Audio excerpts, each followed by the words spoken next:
Chosen one. This night is not ordinary. The air around you hums with quiet electricity, like the calm before a sacred storm. Something unseen is shifting. Heaven has drawn a circle around this very hour, setting it apart. As the moment your transformation begins, you can feel it deep in your spirit, a trembling recognition that everything is about to change. You have walked through a wilderness that others could not understand. You've endured seasons where silence felt like rejection and delay felt like punishment. Yet tonight, the veil lifts. What was hidden will soon make sense. The waiting wasn't wasted, it was womb time. Heaven has been forming your wings in secret. The Word of God declares in the book of Psalms, chapter 30, verse 5, "Weeping may endure for a night, but joy comes in the morning." Let those words pierce through the heaviness. You are standing at the threshold between night and morning. The pain you've carried was never proof of God's absence. It was evidence of divine construction. Every tear watered the soil of your destiny. Every sleepless night became a seed of endurance planted in eternal ground. Think of yourself as a phoenix standing in ashes. The fire that consumed everything you thought you needed has not destroyed you. It has purified you. Beneath the embers, something glows. That glow is your spirit, awakening to its original brightness. The version of you that rises from this is stronger, wiser, radiant with holy fire. There was once a young man who thought his calling had died. Years of effort collapsed in a single season. He sat in silence, thinking God had moved on. But one night, he felt an unexpected peace settle over him. In that quiet, he realized the breaking had not buried him, it had planted him. Months later, everything began to bloom again. What he thought was an ending was only the soil preparing for resurrection. You, too, are in that divine pattern. Your transformation is not waiting on circumstances. It begins the moment your heart says yes. Heaven moves at the speed of surrender. Tonight, your yes echoes louder than your fear. You are aligning with divine rhythm, the pulse of heaven itself. See yourself standing at the shore of a vast ocean. The tide that once pulled away is returning, carrying treasures that were always meant for you. You don't have to chase the wave. You just have to step forward when it reaches your feet. That's what faith looks like tonight. One small step, one quiet, "I trust you." Chosen one. This is not a random night. Heaven has seen your endurance. The hosts of light are surrounding you even now, adjusting the coordinates of your destiny. You may not see the angels, but you'll feel the atmosphere shift. It starts with peace, moves to clarity, and ends with power. The old weight is lifting. That heaviness in your chest, the uncertainty, the exhaustion, it begins to fade, because light is entering the places darkness once claimed. You are not who you were at sunset. By the time this night ends, you will feel new breath moving through your soul. This is your moment to step into agreement. Whisper it aloud if you can. My morning is coming. Those 4 words release something in the spirit. They mark you as ready. If these words reach your heart, let your faith speak. Comment 444 below. As a prophetic act, it represents the divine alignment between heaven and your transformation. Then, share this message so that another soul waiting in silence may feel the dawn begin to break. And if you haven't yet, subscribe and stay connected, because this journey of renewal is unfolding even now. and you are meant to walk it with others who are awakening too. Tonight is not just a date on the calendar. It's a crossing, a shift from sorrow into joy, from confusion into clarity, from waiting into becoming. Your night is ending. Your morning has come. You are the evidence that heaven keeps its promises. The night settles, yet something within you is wide awake. You can sense it, a quiet pulse beneath the surface of your thoughts. That's the rhythm of new life. You are no longer standing on uncertain ground. The shift has already taken place. Heaven has confirmed what the world could never give you: identity, strength, and peace that cannot be shaken. Breathe. Let gratitude fill the space that fear once held. The weight that followed you for so long is gone, and in its place there is stillness, the kind that glows, not the kind that hides.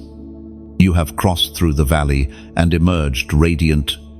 This is what divine renewal feels like: light from within, courage in every step, clarity in every breath. As you move forward, remember that transformation is not a single night. It's a path. Keep walking it with intention. The same presence that called you here will guide you into every tomorrow.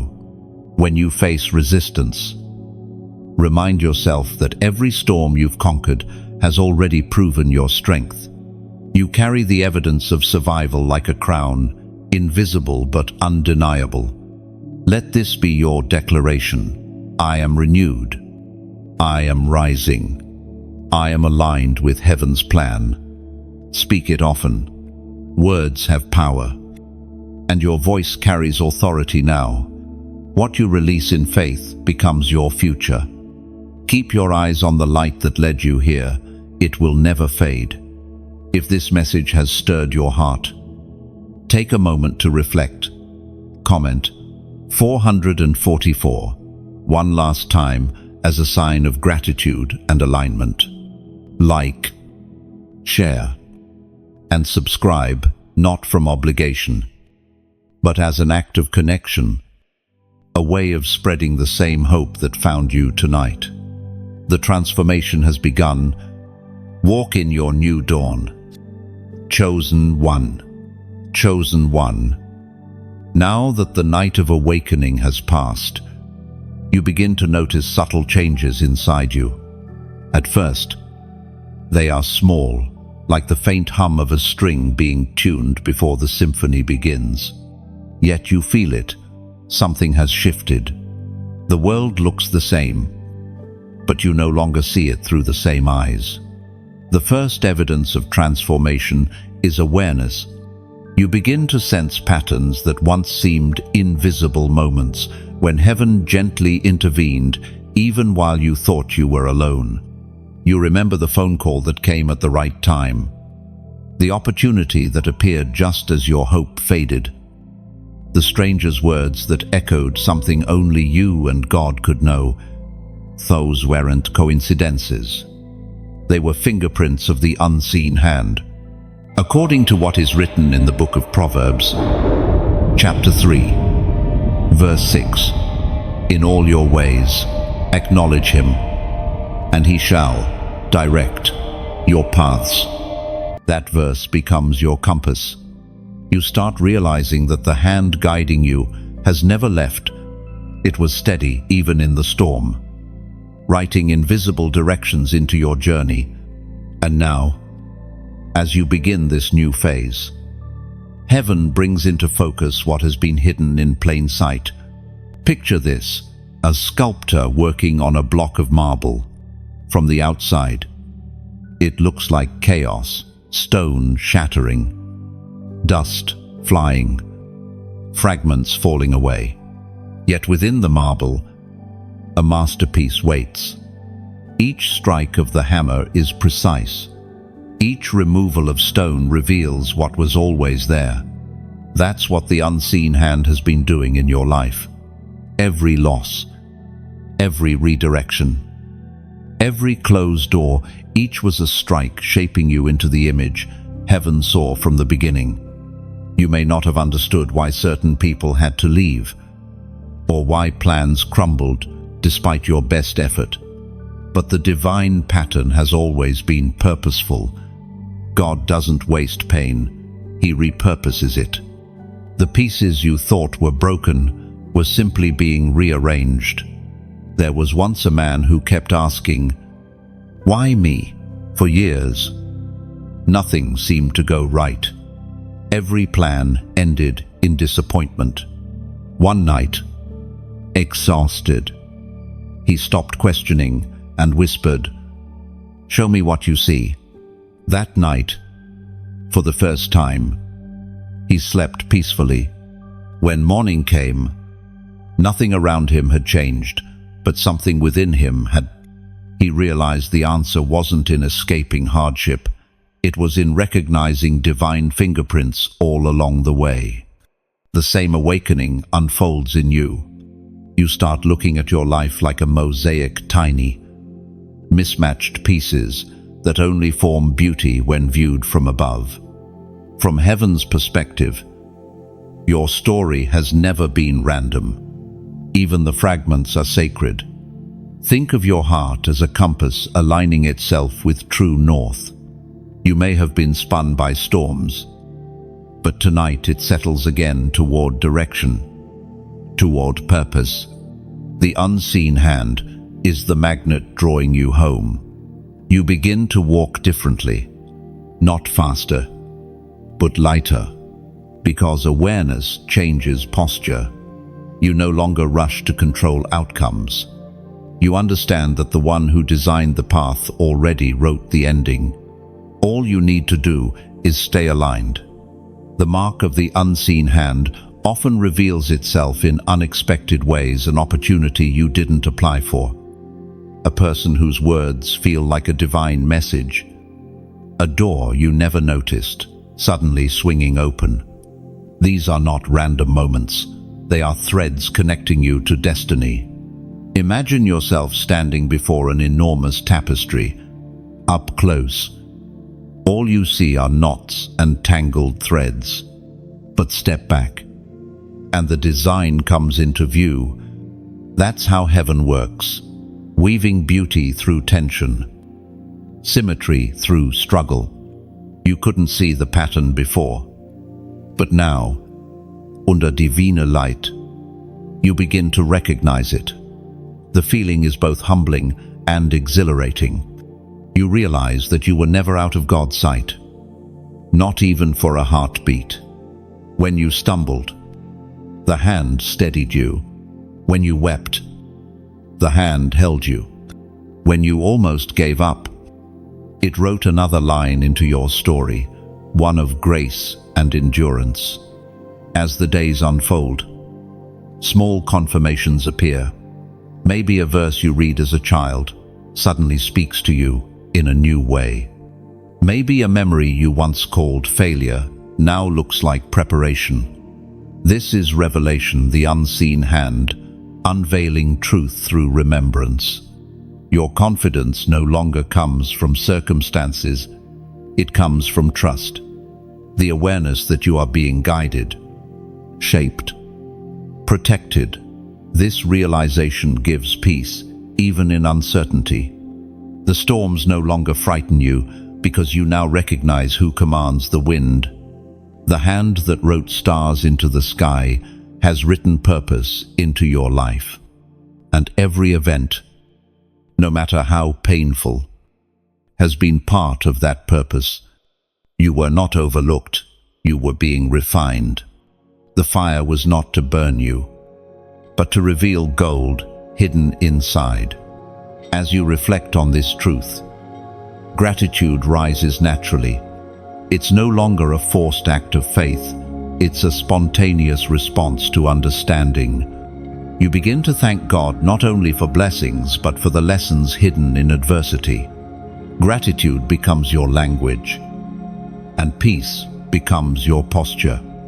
And somewhere deep within, you hear it again, not as a voice from above, but as a resonance inside you. You were never alone. I'm not. You smile. Not because everything makes sense, but because you finally trust the one who does. You look back one more time, not with regret, but with reverence. The broken pieces glimmer like stained glass, each reflecting light differently, yet together forming beauty. You realize the masterpiece has been forming all along, and the unseen hand is still at work. Tonight, you don't need proof of the divine. You are the proof, chosen one. The silence that once surrounded you is beginning to speak. You start hearing what was always there, a language beyond sound. The quiet dialogue between your spirit and heaven. The unseen hand that marked you in secret is now guiding you through whispers, signs, and divine nudges. It's not loud, but it's clear. Transformation always starts with an inner stirring.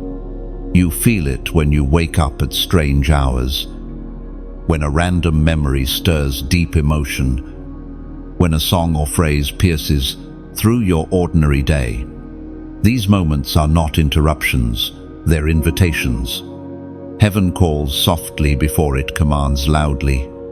The scripture declares in the Gospel of John, chapter 10, verse 27, "My sheep hear my voice, and I know them, and they follow me." And this verse is not just instruction, it's identity. You were designed to hear him. That's why worldly noise has always bothered you more than it did others. That's why certain environments feel heavy. Why silence sometimes feels sacred. You are tuned differently. The frequency of your spirit was never meant to blend in. It was crafted to discern heaven's tone. There was once a woman who asked God why she couldn't find peace. She felt lost, chasing voices of expectation, comparison, fear. One evening, she sat in the stillness and whispered, "If you're speaking, help me hear." That night, she didn't get words, she got peace. That peace became her compass. In time, she realized that the divine voice is not always thunder. Sometimes, it's a steady calm, guiding you between storms. In your own journey, you will begin to notice that what once felt confusing now carries meaning. A delay is no longer just a delay, it's divine redirection. A closed door is not rejection, it's preservation. The more you recognize the voice of God, the less you fear uncertainty. Because when you hear the shepherd, even chaos feels ordered. Imagine walking through a dense forest at dusk. The light fades, shadows stretch long, and the path becomes unclear. Suddenly, you hear the sound of flowing water. Instinctively, you follow it, because water means life. That's what divine guidance feels like, a pull toward living waters even when sight fails you. Trust the pull. It's never wrong. You are learning to move differently now. You no longer rely only on logic, you move by discernment. You feel when something is right or wrong before you can explain it. That's spiritual maturity, not uncertainty. Heaven is training your instincts to respond before your mind catches up. The spirit whispers first, and then understanding follows. Sometimes, guidance comes through friction. When you try to force something that isn't meant for you, everything resists, doors don't open, peace vanishes, and effort feels heavy. That's heaven's way of protecting you. Other times, when you are in divine flow, things align effortlessly. Conversation, click. Opportunities find you. Peace stays even in pressure. These are spiritual breadcrumbs leading you forward. Remember the unseen hand? It still guides you, but now, instead of dragging you through storms, it teaches you how to walk with the wind. Your spirit begins to trust motion, even when visibility is low. That's faith in motion, walking with heaven's rhythm, even when the map isn't clear. You begin to see divine order in what once looked chaotic. The friendships that faded, they made room for alignment. The job you lost, it redirected you toward calling. The loneliness you endured, it taught you to hear God in silence. Every thread leads somewhere sacred. And as awareness deepens, a subtle joy returns. It's not loud happiness, it's a quiet certainty that you're where you need to be. You no longer panic about tomorrow because you finally recognize that you are guided. Even your missteps become part of the path. Grace turns detours into lessons. Chosen one. This is the power of divine hearing. It transforms confusion into confidence. You are not waiting for the voice of God. You are learning to recognize it already, speaking through everything around you. The clouds, the timing, the encounters, the peace, they all carry language from heaven. Now pause for a moment. Reflect on what resonates inside you as you read these words. If your heart is stirring, if something inside you whispers, "This is for me," then it's time to respond in faith. Comment, "I hear you." Now, not as a ritual, but as a declaration that your spiritual ears are open. When you write it, you anchor the truth that you are no longer wandering, you are listening. Heaven reads faith in action. And this is yours. You are aligning your voice with divine direction. Stay in that awareness. Stay sensitive. Stay open. For the voice that called you here is the same voice that will guide you to where you're meant to be next. And when you whisper, "I hear you," something in heaven responds. That phrase isn't small, it's spiritual permission. You are telling the divine, "I'm listening now. I'm ready to move with you, not ahead of you." In that moment, peace becomes instruction.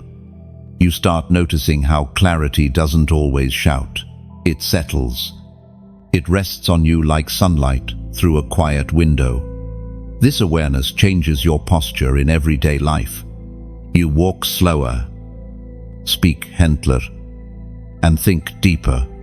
You no longer rush decisions or chase answers. Instead, you wait for the inner yes. That soft peace becomes your confirmation, while unrest becomes your warning. Every time you follow that peace, things align, sometimes subtly, sometimes miraculously. That's how divine partnership feels: calm, deliberate, unstoppable. Soon, even your conversations shift.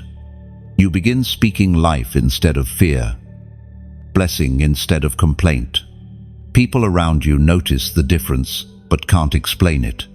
What they see is the evidence of alignment, your spirit moving in step with heaven's rhythm. The same still, guiding voice that you learned to hear in silence now flows through you to others.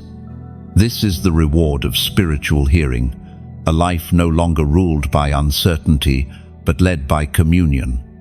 You are no longer searching for signs, you've become one, chosen one. Before transformation becomes visible, there must be breaking. It is a sacred paradox. Heaven often dismantles before it rebuilds. The season you are entering is one where everything false begins to fall away. Not to harm you, but to reveal what is indestructible within you. At first, it feels like loss. Familiar things begin to shift. Friendships that once felt steady begin to fade. Dreams that seemed solid begin to crumble. And the life you built no longer fits who you are becoming. This is not punishment, it is refinement. You are being broken before becoming, as the Apostle reminds us in his second letter to the Corinthians, chapter 4, verse 7.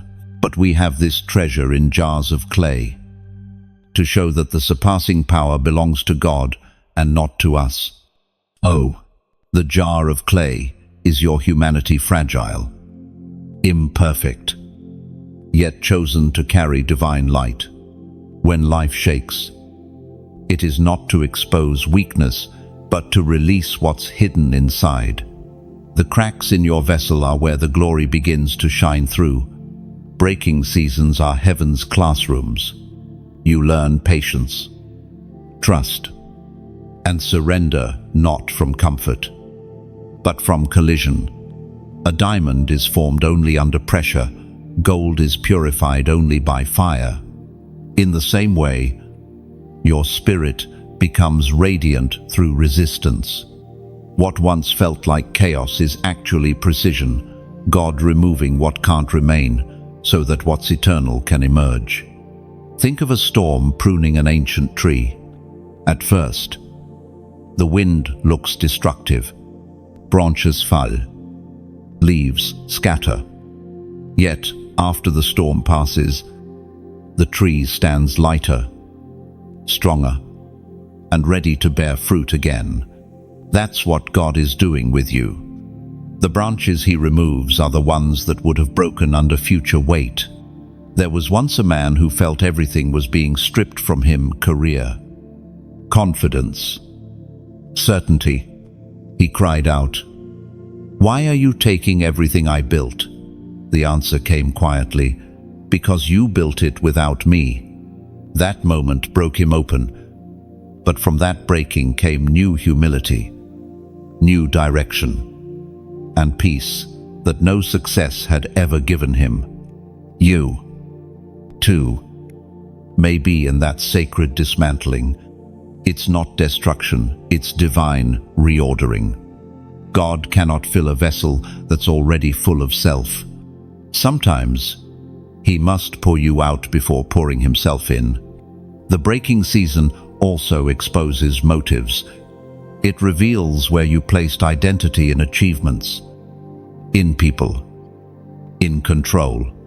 When those things are shaken, you discover what remains unshakable. And what remains is him. In these moments, you begin to sense a different kind of strength, forming not the strength to push through, but the strength to yield. Yielding is not weakness, it's wisdom. A river never forces its way through a mountain. It finds the softest path and flows around it. That's divine flow. Surrender with direction. There is a hidden beauty in this season. If you learn to look differently, you start noticing that silence is not absence but intimacy. Waiting is not stagnation but gestation. Every delay carries divine design. Heaven is stretching you so your spirit can hold what's coming next.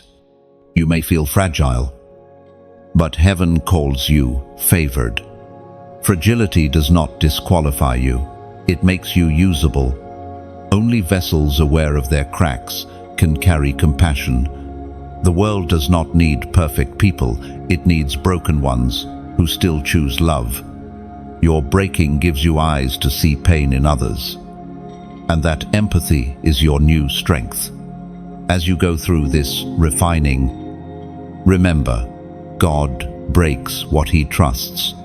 The crushing of the olive produces the oil. The pressing of grapes releases the wine. You are being prepared to carry a greater measure of anointing, and that requires pressure. You are not being punished.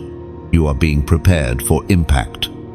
You will look back on this season one day and realize that what you thought was ending was actually beginning. The ground that felt like loss was the soil where your next miracle was planted. Every tear that fell was a seed watered by grace. There's an old saying, the caterpillar calls it the end, But the Creator calls it transformation. That's the mystery of breaking. It feels like death, but leads to resurrection. When your old patterns crumble, space opens for divine reconstruction. So let your heart rest. You don't have to fix what God is rebuilding. You don't have to understand every reason. Some things only make sense in hindsight. And others are never meant to be explained, only experienced. You are being shaped by unseen hands that know the design better than you do. And when the process feels unbearable, remember, even Jesus was broken before glory. He was pressed in Gethsemane, pierced at Calvary. Yet out of his breaking came redemption for all. That same pattern lives in you, the principle of resurrection. The pain that nearly ended you will become the testimony that revives others. The parts of you that once felt crushed will become the wells where others draw strength. In this season, your prayer shifts from "Why is this happening?" to "What are you forming in me?" And when that question changes, peace begins to return. You realize the fire is not your enemy, it's your transformation. Let the cracks remain. Let the light shine through them. Let the breaking reveal the treasure inside the clay. You are not falling apart. You are being remade by design, broken only so that you may shine brighter than before. And when the light finally breaks through those cracks, you'll understand why the breaking had to happen first. Without it, the radiance within you would have remained hidden, trapped beneath layers of control and fear. Now, the glow that escapes is not borrowed light. It's your own spirit awakened. You'll notice peace arriving where panic once lived. The pressure doesn't vanish, but it no longer defines you. You move through the world softer, wiser, luminous. People will sense something different about you, though they may not have words for it. That's the beauty of divine transformation. It speaks without sound. So let this be your quiet victory. What was shattered has become sacred. What was heavy has turned holy. You are the living proof that breaking does not destroy it, reveals. Chosen one. As you rise from the breaking, something new begins to form, a quiet confidence. Like the first beam of sunlight after a long storm, you are standing at the threshold of exchange, where sorrow turns into strength and every wound begins to speak wisdom. This is the season of the heavenly exchange. The air around you feels lighter. Your prayers carry new weight, and even your silence glows with purpose. You can feel heaven reorganizing things around you. The pain that once pressed you down is now the very force lifting you up. You are learning the sacred law of exchange, how loss can birth gain, and how surrender can summon blessing. What you lay down, heaven transforms. What you release, God redeems. The Word of God declares in the book of Romans, chapter 8, verse 28, "And we know that all things work together for good to those who love God, to those who are called according to His purpose." This is not a verse to memorize, it's a mirror to live by. Every experience, even the ones that once made you question everything, is being woven into something good. You are not standing in ruins, you are standing on foundations being rebuilt by divine hands. Imagine a potter's studio. The clay sits on the wheel, spinning, stretching, reshaping. The potter's hands press and release, firm but gentle. To the clay, it feels like pressure and chaos. But to the potter, it's design. The vessel can't see what it's becoming, but the potter never loses sight of the vision. That's what's happening in your life right now. You are spinning, Yes, but you are safe in the potter's hands. There's a deep peace that comes when you stop fighting the process. You realize you don't have to understand everything to trust that it's working for your good. The beauty of divine exchange is that your surrender becomes heaven's invitation. When you let go of control, you give God room to create miracles. Think of how a seed must crack open before it grows. The moment it breaks, the transformation begins. It releases what's inside to meet what's above darkness, giving way to light. That is you now, opening, stretching, reaching toward your next level of life. This is also the moment when heaven begins to use you as a vessel of hope for others. Your story, your healing, your testimony, it becomes a bridge.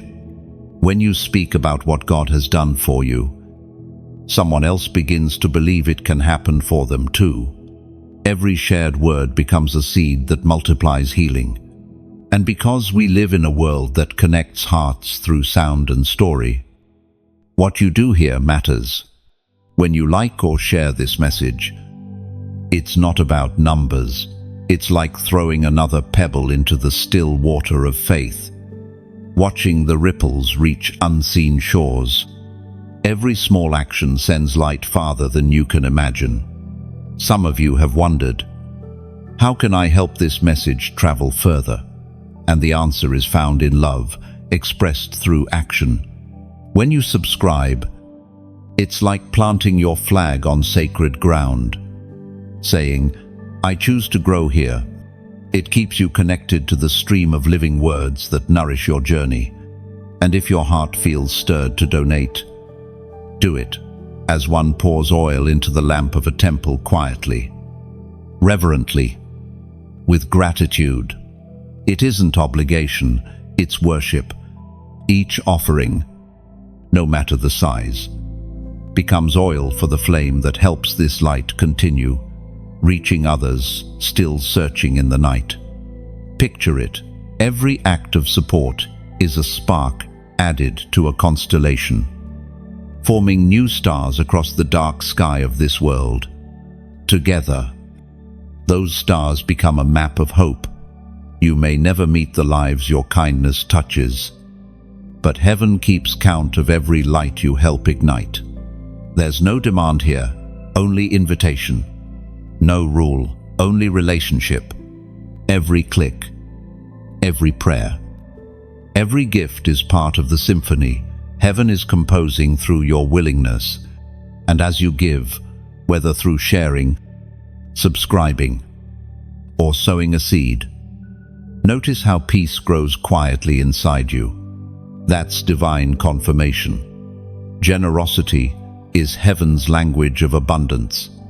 The more you let flow out, the more heaven flows back in. Chosen one, what you've received tonight is not meant to end with you. It's meant to keep traveling through your words, through your love, through your light. What began as one voice becomes a chorus, a sound that tells the world hope still breathes. So, walk forward with open hands and a full heart. Like, share, subscribe, or give not because you must, but because your spirit recognizes beauty worth sustaining. You are part of this unfolding miracle. Together, we keep the flame alive. And after you've given, be it a share, a prayer, a small act of kindness, you'll notice something shift inside. It's subtle at first, like the scent of rain before it falls. But that's how blessing begins, quietly.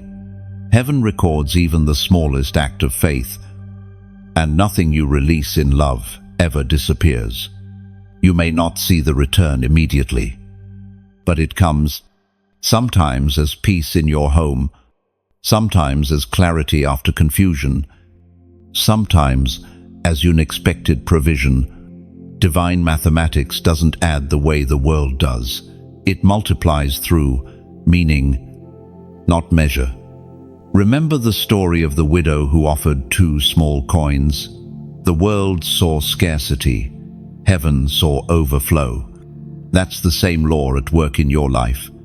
When you give from the heart, you touch eternity. Even if all you can offer today is presence, your attention, your willingness, your yes, heaven counts it as abundance. You've already stepped into the flow of generosity, and that flow will not run dry. So rest in that. Know that every small light you keep burning adds to a sky full of hope. And one day, when someone finds their way because of it, you'll understand you were part of their miracle, chosen one. When heaven begins to move in your life, signs follow. They do not come as lightning or loud announcements, but as patterns, gentle, rhythmic confirmations that whisper, you're on the right path. You've started noticing these patterns lately. Times, numbers, symbols, even conversations that seem divinely timed. They are not coincidences, they are alignments.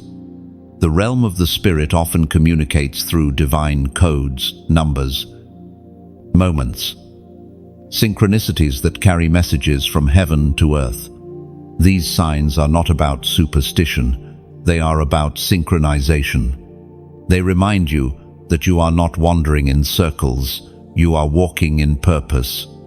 It was proclaimed in the book of Hosea, chapter 6, verse 3.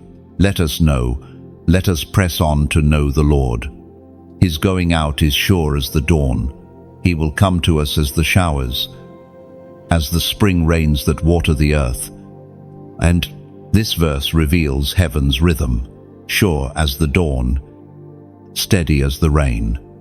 The same way dawn follows darkness without fail, God's guidance follows those who seek Him, just as rain refreshes the earth. Divine alignment revives your spirit. You may have started noticing certain numbers repeating on clocks, receipts, or addresses. Don't rush to decode them with logic. Instead, ask, Lord, what are you confirming in my spirit right now? Every divine sign carries reassurance. It's God's way of saying, I'm here.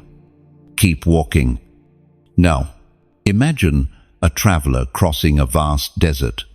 The sand stretches endlessly.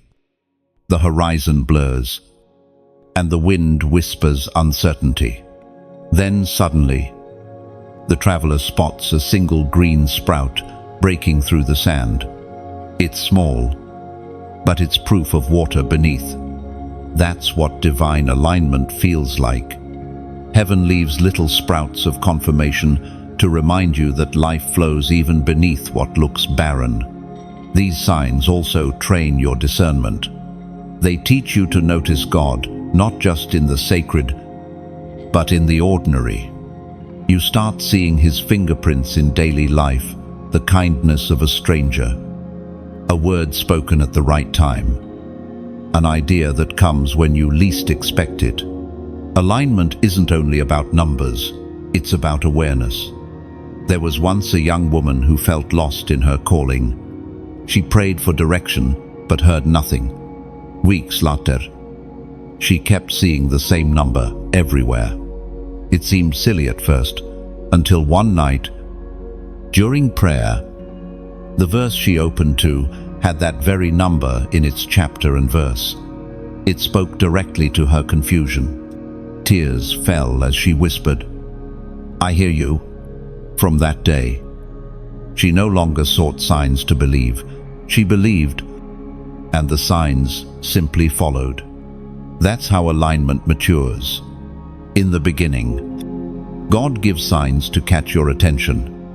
But as your faith strengthens, you begin to sense alignment without needing proof. You no longer chase confirmation. Confirmation begins to chase you. This is your moment of awakening to divine awareness. Heaven wants to show you that guidance is not occasional. It's continual. You don't need to beg for direction. You are already walking in it. The more you trust, the more clearly you see. Think of divine signs as lanterns along a path in the dark. Each light doesn't reveal the whole journey, only the next few steps. That's intentional. If the entire road were lit, you wouldn't need faith. But step by step, the path unfolds. Every flicker of alignment, every whisper, every symbol is another lantern saying, keep going. End of 5. Tonight, heaven wants you to rest in that assurance. You are not being tested, you are being guided. What seems uncertain is actually orchestrated. Even delays have divine timing wrapped inside them. The number you keep seeing, the recurring dream, the sense of déjà vu, they're all signals that your spiritual frequency is tuned correctly. Let this truth settle deep. Alignment is not about chasing signs, it's about becoming one. When your spirit is at peace, you'll notice that life itself starts echoing your inner harmony. Doors open easily, conversations flow smoothly, and even challenges begin to feel purposeful. That's what happens when heaven and heart move in rhythm. Some people wonder why God uses something as simple as numbers to speak. But think of music. Every melody is built from numbers, from rhythm and measure. Heaven speaks through creation's mathematics, and every pattern is a note in his divine song. When you see 777, it is not a coincidence. It is a reminder that heaven is complete in what it's doing. Now, pause for a moment. Breathe deeply. Feel how peace replaces pressure. This is heaven's language reaching your soul without words. And now, as a sign of that alignment, take a moment to affirm what heaven is doing in you tonight. Comment 777. Do it not as a superstition, but as a sacred agreement. The number 777 carries the sound of divine completion and spiritual perfection. It represents harmony between heaven, soul, and purpose, the holy rhythm of alignment. When you write it, you are declaring, "The work within me is complete. I am aligned with divine order." Now, let it be more than a number. Let it be worship, a soft surrender, a symbol that you are ready to walk in balance between what is promised and what is becoming. Then, stay still for a moment longer. You'll feel it, the quiet hum of peace inside your chest. The same peace that hovered over the waters before creation. It is the sound of God saying, "It is good." So when you see 777 again in time, in thought, in dream, smile. It's heaven's way of winking at you, reminding you that everything unfolding in your life right now is not chaos, it's choreography. You are not lost. You are aligned. You are not waiting. You are becoming. You are not searching for signs anymore. You are one, chosen one. Now that you have begun to recognize alignment, you are ready to see what few ever notice: the activity of heaven working quietly behind the curtain of your daily life. There are angels in position. They have been waiting for divine instruction. And the moment you said yes to transformation, they moved. You do not see them, but you feel their presence. Sometimes it's that unexplainable calm when things should have fallen apart. Sometimes it's the sudden thought that saves you from a wrong choice. These are not coincidences. They are the operations of heaven's messengers assigned to you. We find in the book of Psalms, chapter 91, verse 11, "For he shall give his angels charge over you, to keep you in all your ways. And so, this promise is not poetry, it is protection. Heaven has appointed guardians for your journey. Every step you take in obedience activates their movement. When you walk into unfamiliar territory, they go before you. When you rest, they stand, watch. When you pray, they carry the words upward like sparks rising toward light. Imagine the atmosphere around you like an invisible orchestra. You hear only faint notes, but every instrument plays in precise time. That harmony you feel when everything suddenly clicks, that's the sound of angelic coordination. What feels like coincidence is actually choreography. You have walked through storms that should have crushed you, yet somehow you're still standing. That somehow is evidence of divine assistance. When the car swerved and missed you, when the door shut that could have ruined you, when peace arrived before understanding, those were angelic interventions written into your timeline before you even prayed. Heaven's army doesn't always appear with wings or light. Sometimes, an angel wears the face of a stranger who helps you when you least expect it.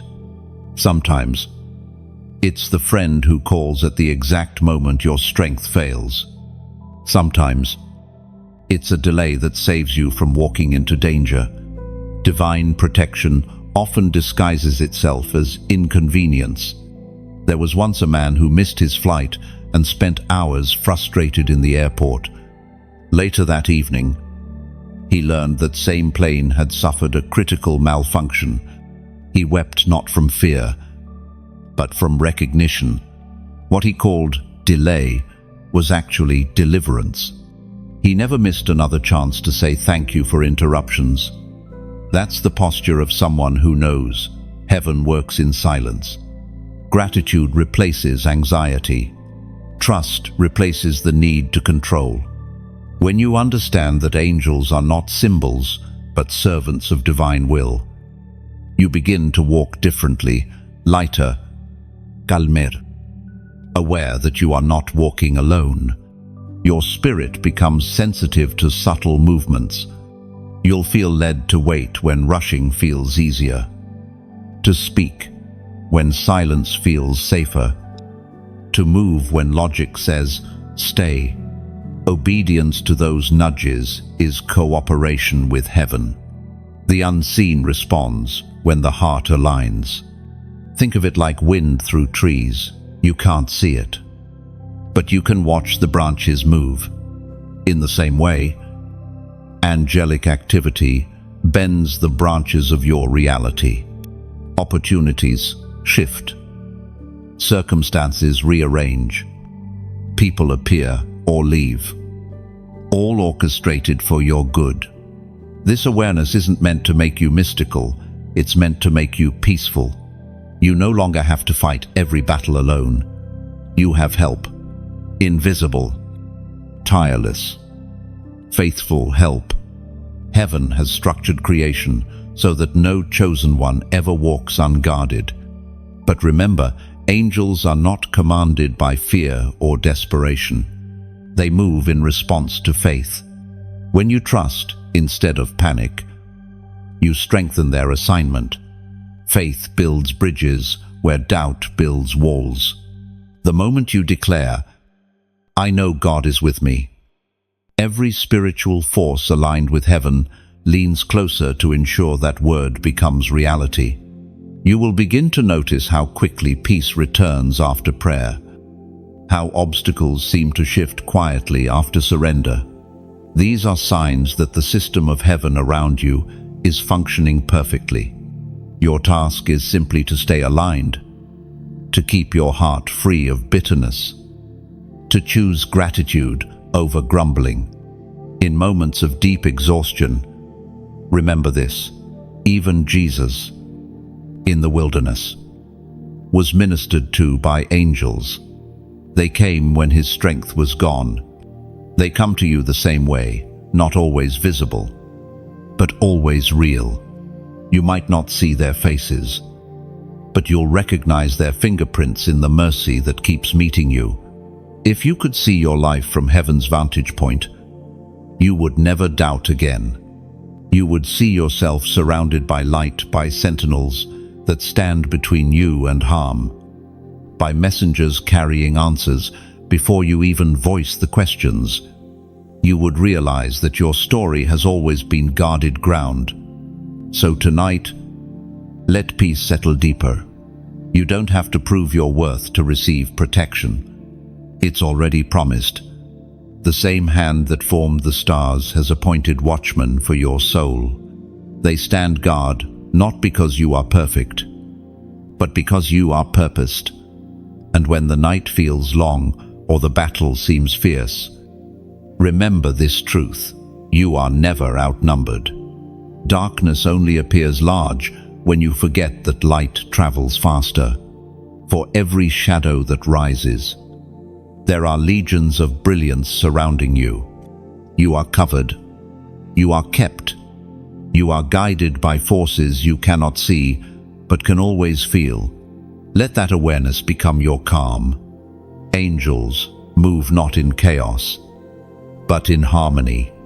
And your obedience, your quiet trust, keeps that harmony strong. You may never know the full measure of what they've protected you from, but one day, you will see how every unseen rescue led you closer to purpose. For now, walk with confidence. Heaven is not far. It's working all around you. Chosen one.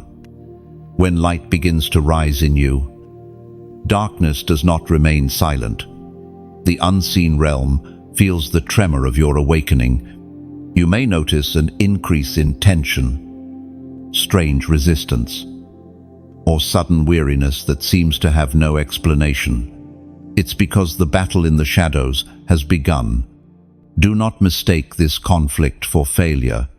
The pressure you feel is not punishment, it is proof of progress. Every step toward light stirs reaction from what once held you captive. You are not under attack because you are weak. You are being opposed because you are becoming dangerous to darkness. The Word of God declares in the letter to the Ephesians, chapter 6, verse 12, "For we do not wrestle against flesh and blood, but against principalities, against powers, against the rulers of the darkness of this world, against spiritual forces of evil in the heavenly realms."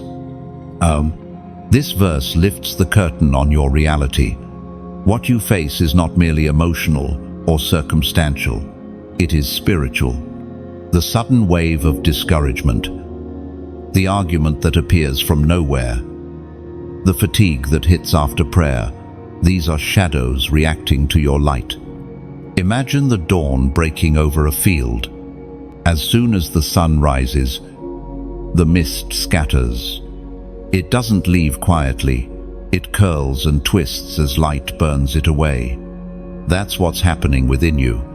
The fog of old fears and lies can't survive the heat of revelation. It fights for a moment, then fades. There was once a man who found himself fighting the same thoughts every night: self-doubt, regret, fear. He prayed for peace. But the more he sought it, the stronger the thoughts seemed.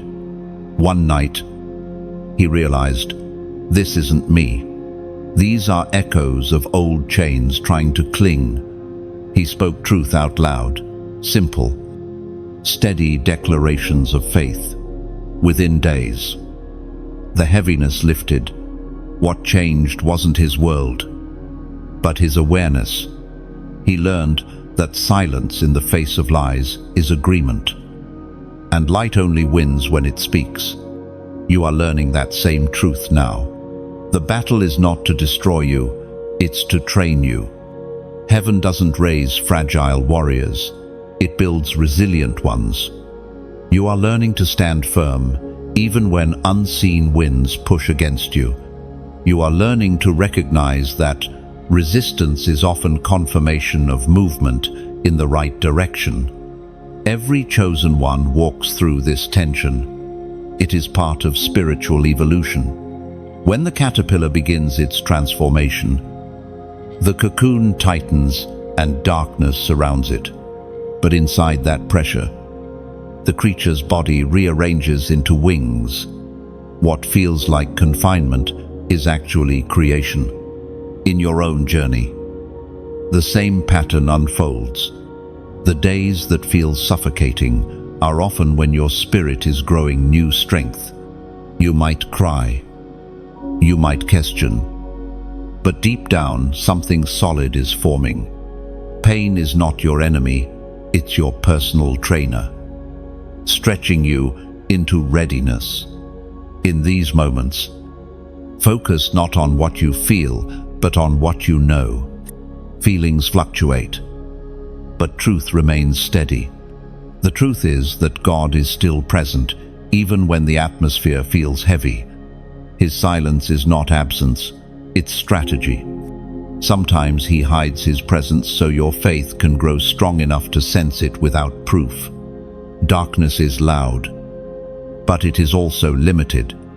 It has no power to stop what heaven has started in you. It can only distract, whisper, delay, but it cannot destroy. Every attack loses strength when you refuse to feed it with fear. Fear is the oxygen of shadows. Faith is their suffocation. Picture yourself as a lighthouse standing on the edge of a stormy sea. Waves crash. Winds roar.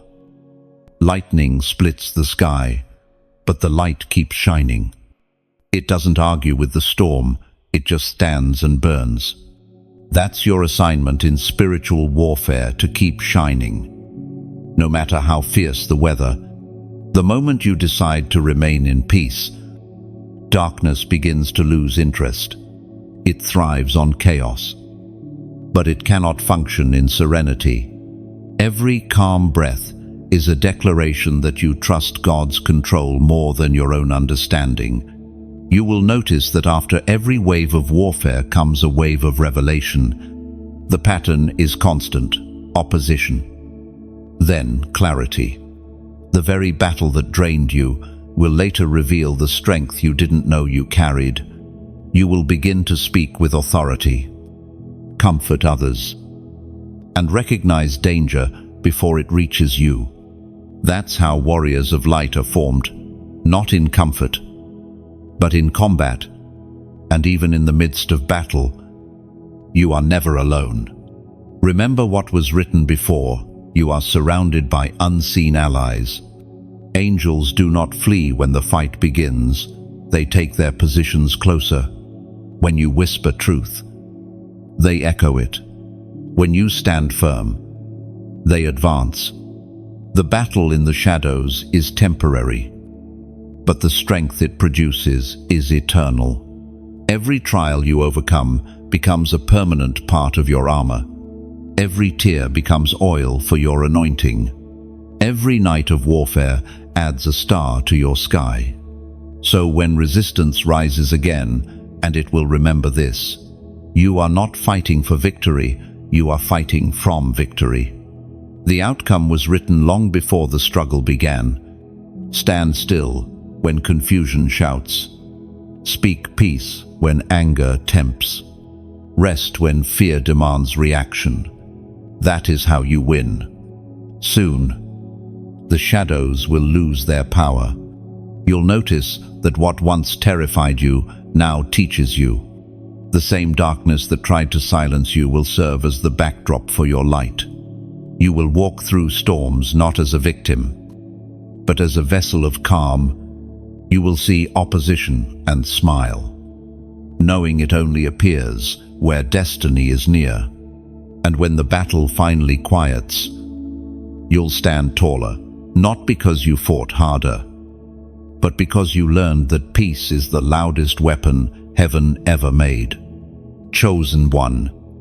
When the battle quiets, there comes a sacred stillness, a pause where even heaven seems to lean in, waiting to see how you will respond.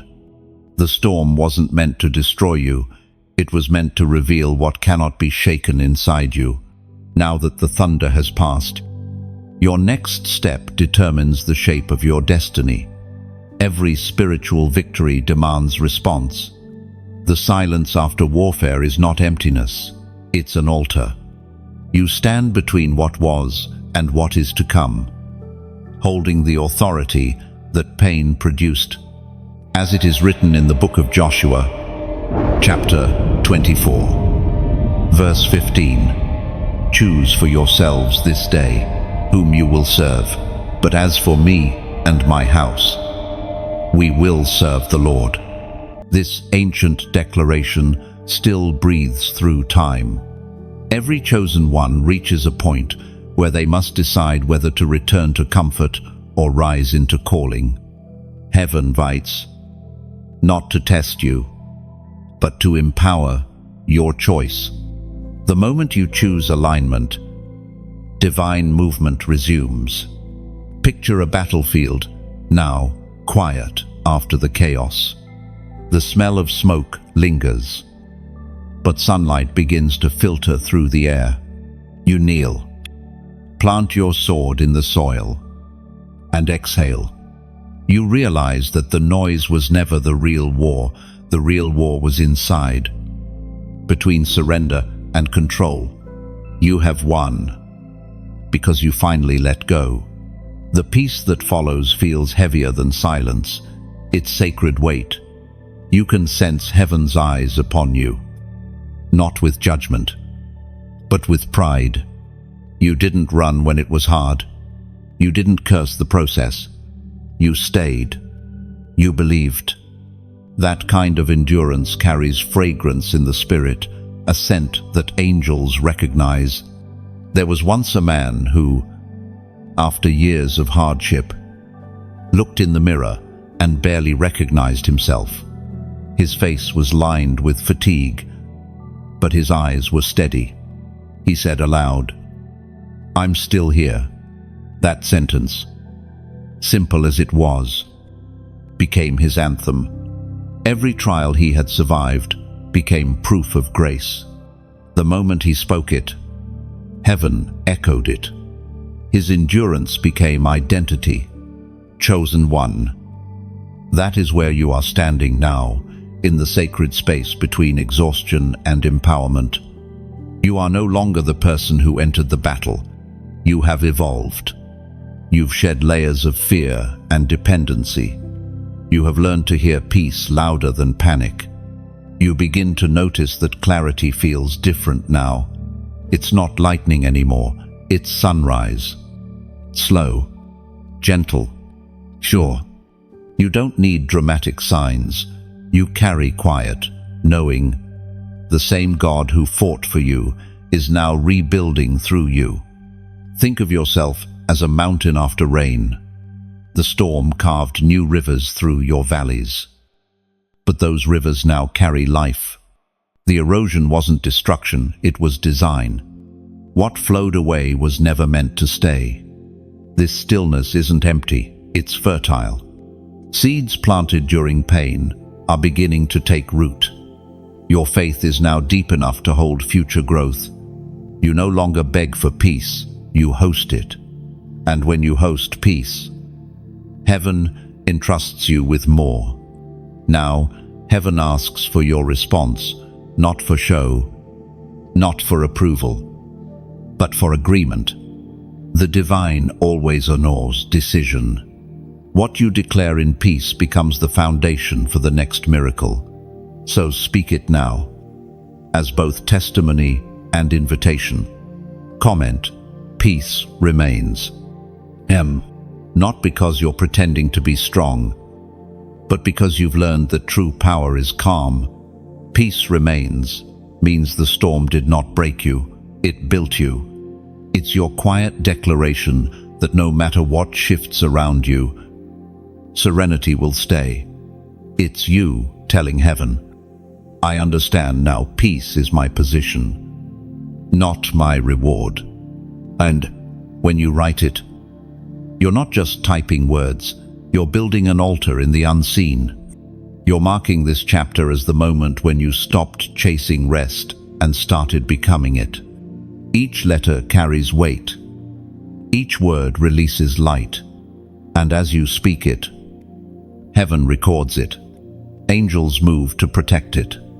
The atmosphere around you adjusts to reflect it. The peace you declare out loud begins to saturate your space. That is the nature of spiritual law. Whatever you declare in truth manifests in reality. So rest in it. You've done enough fighting. Now your stillness becomes your strength. Your calm becomes your weapon. Your silence becomes a statement that says, I am unshaken. You are not who you were before the storm. You are steadier, wiser, fuller of grace. You have nothing left to prove, because endurance already testified on your behalf. Let the world keep its noise. You have found something rarer, peace that remains. And when you whisper, peace remains, heaven hears it as covenant. It's not just a phrase, it's a spiritual agreement. You are declaring to both realms that your calm is not conditional. It doesn't depend on circumstances, approval, or outcomes. It's anchored in who God is, not in what life does. That's why this declaration shakes the atmosphere. It tells darkness that its season of influence is over. Peace that remains is not fragile, it's forged. It has walked through storms, cried through nights, and still stood tall at dawn. You begin to realize that peace is not passive, it's an active force. It stabilizes when emotions quake. It shields when thoughts scatter. It governs when fear tries to rise. This is not weakness, it's wisdom in motion. When you live in that kind of peace, your environment begins to shift. Conversations lose chaos. Worries lose weight. Even people around you sense it. They slow down. Breathe deeper. Listen longer.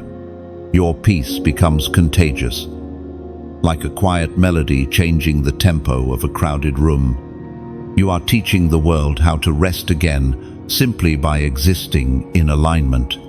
There's beauty in this stage of transformation. You no longer react to shadows, you respond with light. You don't need to defend your calm, it defends you. The stillness within becomes your sanctuary, a place where divine presence dwells continually. And from this stillness, vision grows, ideas come clearer, intuition sharper, faith steadier. You realize peace doesn't end battles, it prevents new ones. It is the shield you wear invisibly, the silent proof that you've become untouchable in spirit. Peace remains, and because of that, you remain unbroken, unmoved, unafraid, chosen one. The sound of victory is not always loud. Sometimes it's a quiet breath, the kind you take when you realize the storm has passed, and you're still standing. That breath is sacred. It's proof that grace has carried you here. You have crossed through breaking, battle, and silence, and now you step into the voice of command. Heaven has begun to speak not just to you, but through you. You feel it in your bones. Words carry a new weight. When you speak peace, the atmosphere shifts. When you speak faith, fear begins to retreat. You are no longer echoing what you've heard, you are releasing what you've become.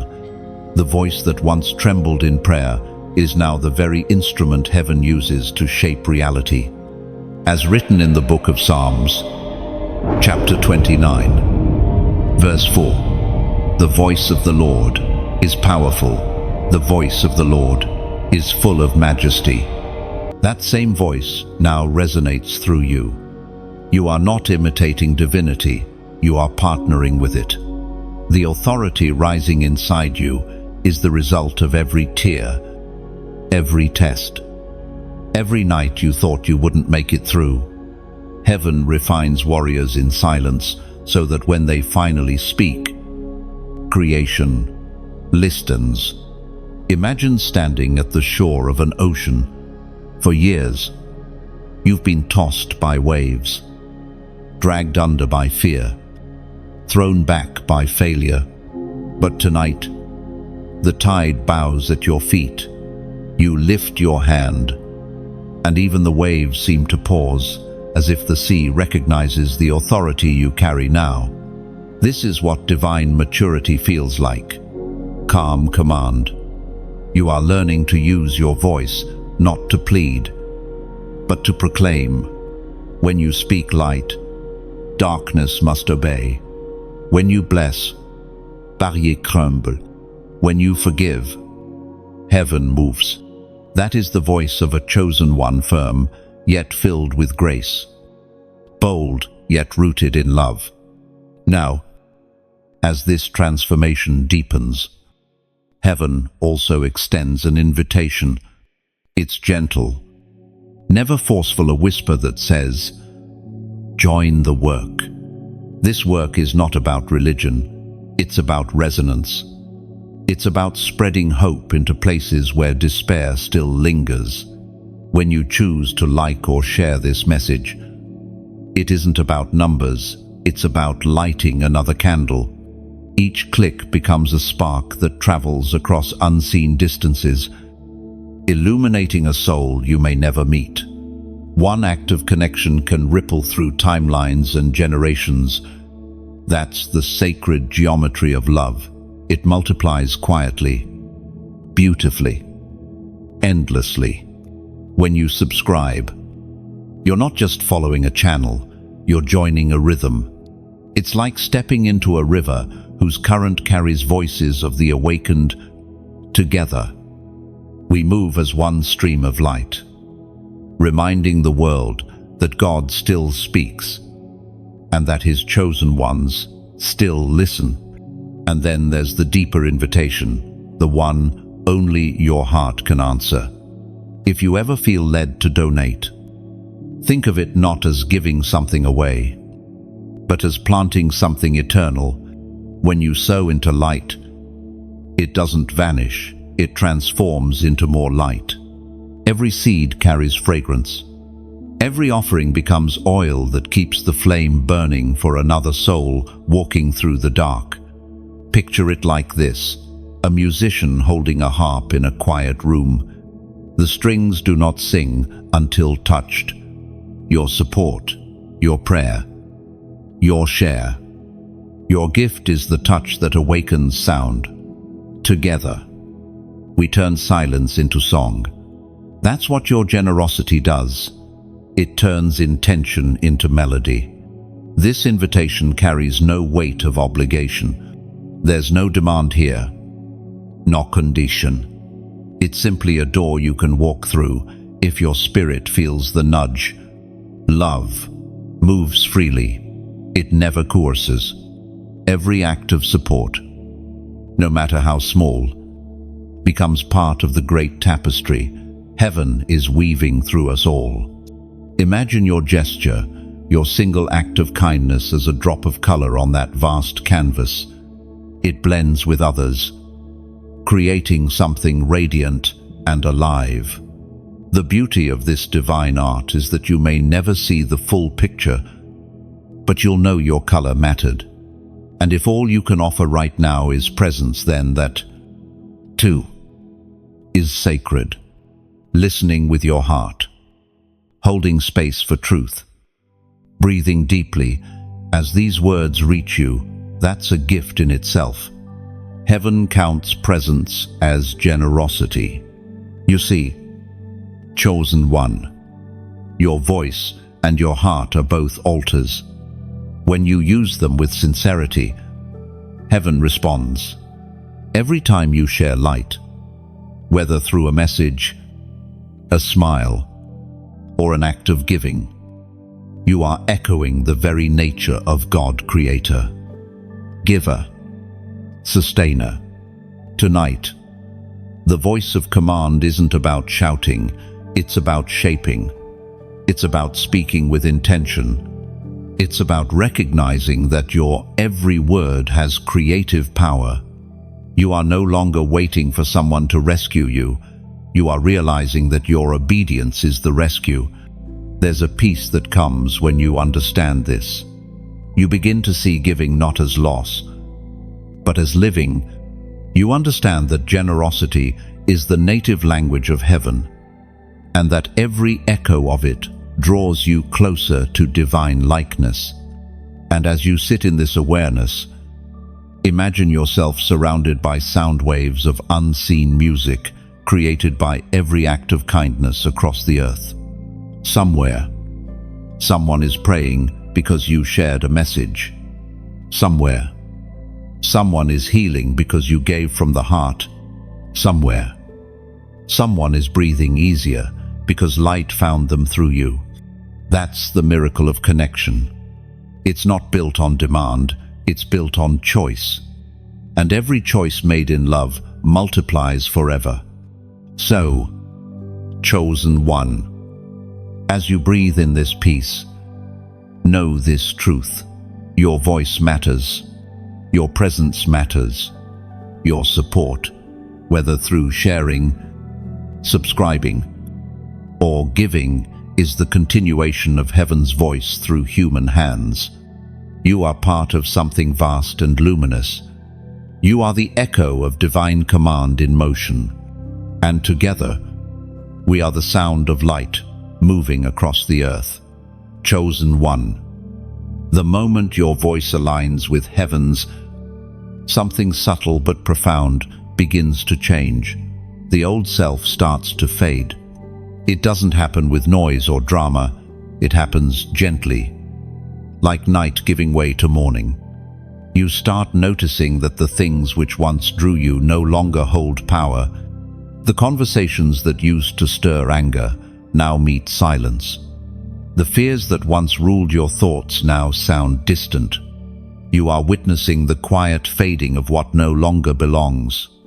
The scripture says in the book of Colossians, chapter 3, verse 9 and 10, "Do not lie to one another, since you have put off the old self with its practices and have put on the new self, which is being renewed in knowledge after the image of its creator."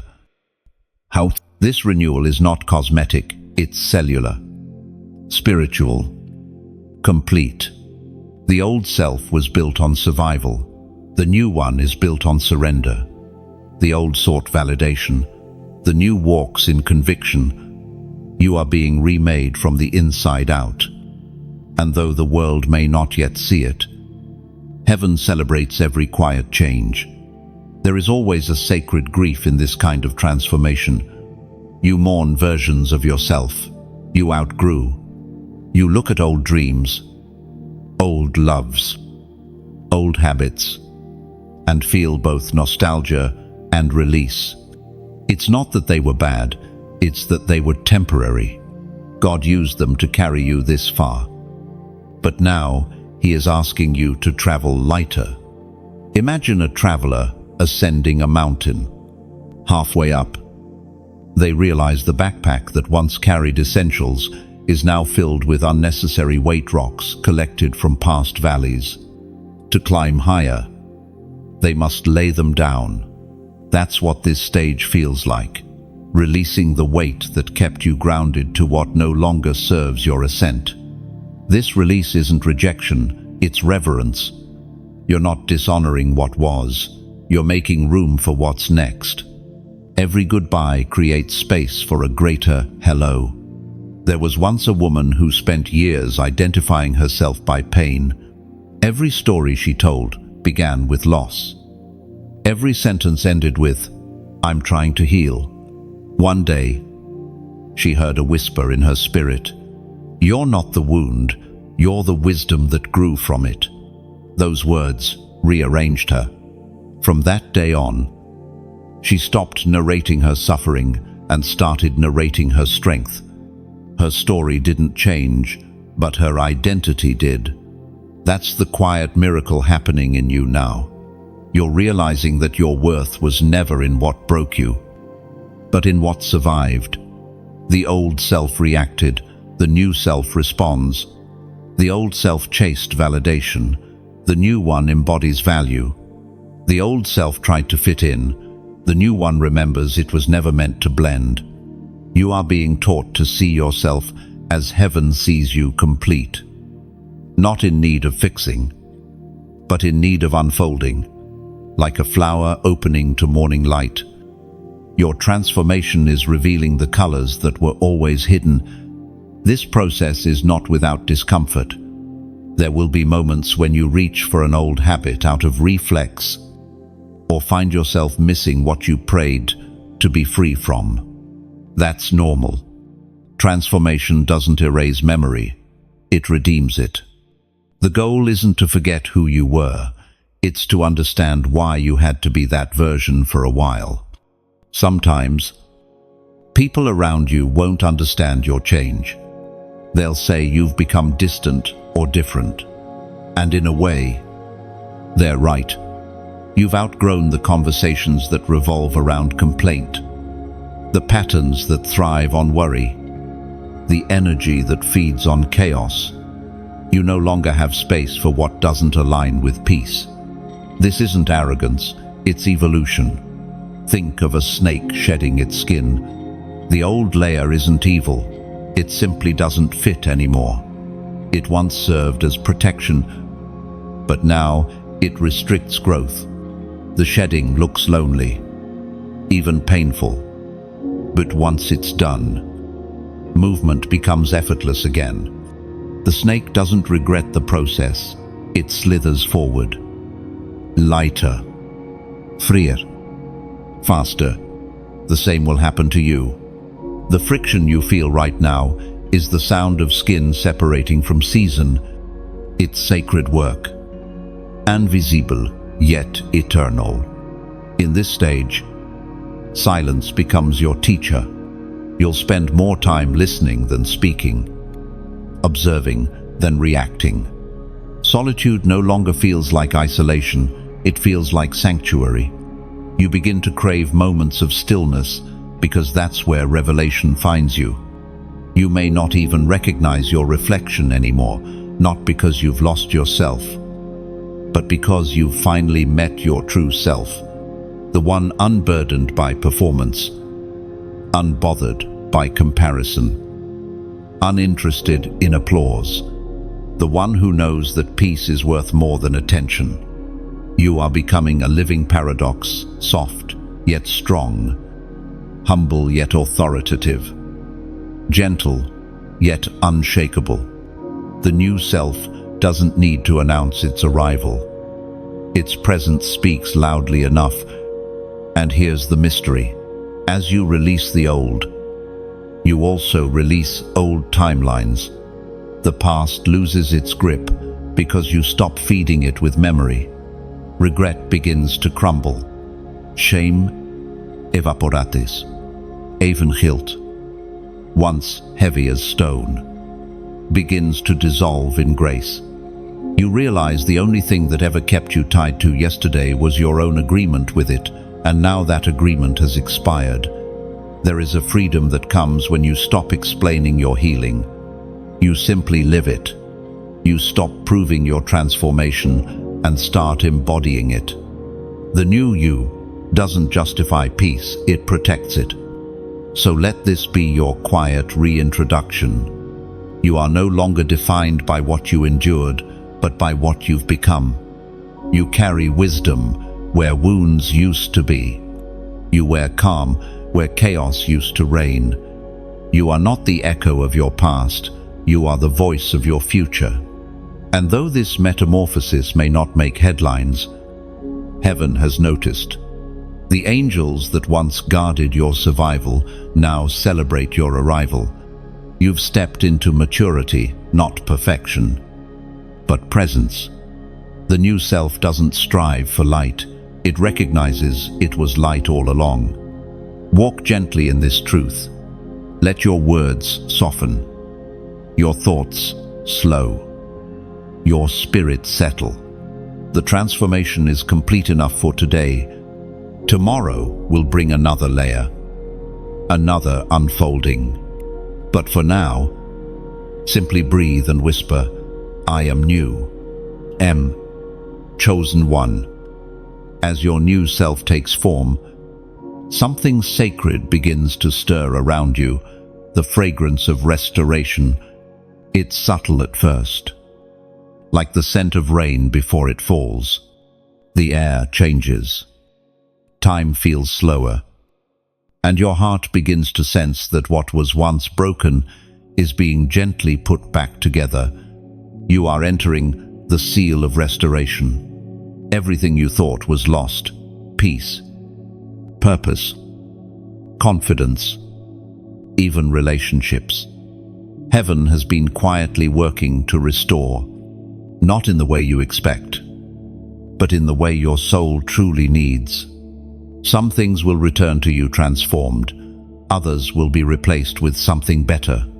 Restoration isn't about returning to the past, it's about receiving the version of the future you once thought impossible. As written in the book of Joel, chapter 2, verse 25, and I will restore to you the years that the locust has eaten. Oh, that promise is being fulfilled in your life right now. The locusts every season that devoured joy, every moment that felt wasted, are bowing to the Redeemer of time. God is not only giving you back what was taken, He is multiplying it. Picture this: a field once burned and barren, the ground cracked, the color gone, the wind carrying only dust. Yet beneath that soil, unseen roots still breathe.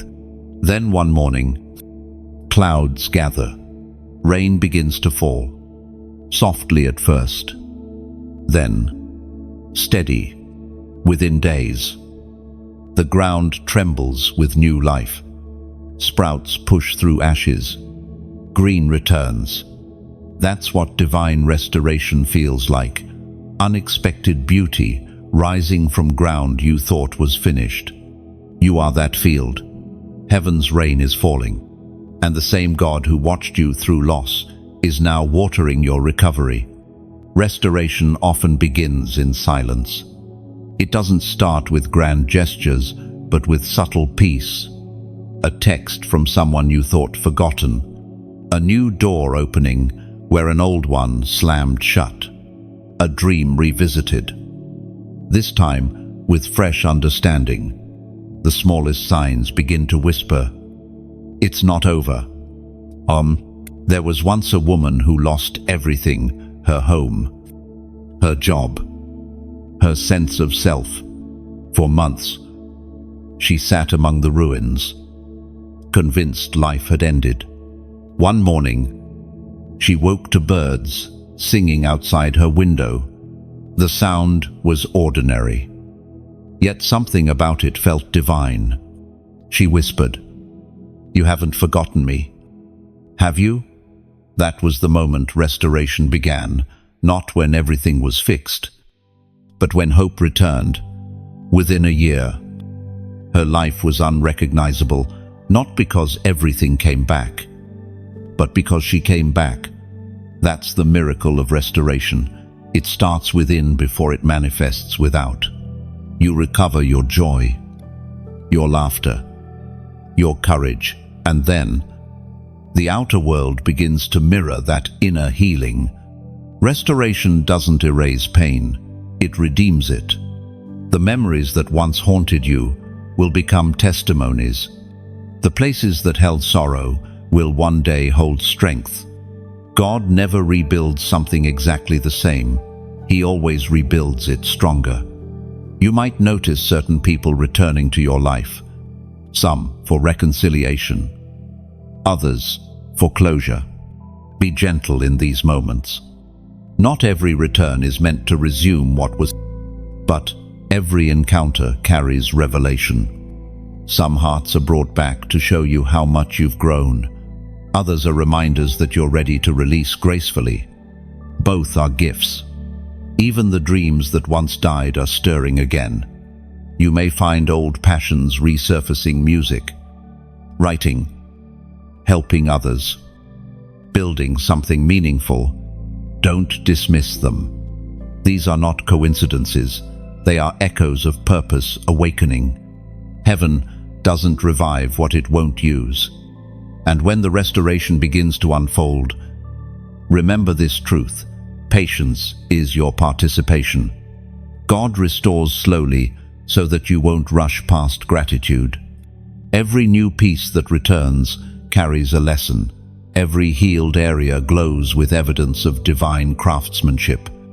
Imagine a stained glass window being repaired. Each shattered fragment is lifted, cleaned, and placed back carefully, but not always in its original spot. The artist arranges them into a new design.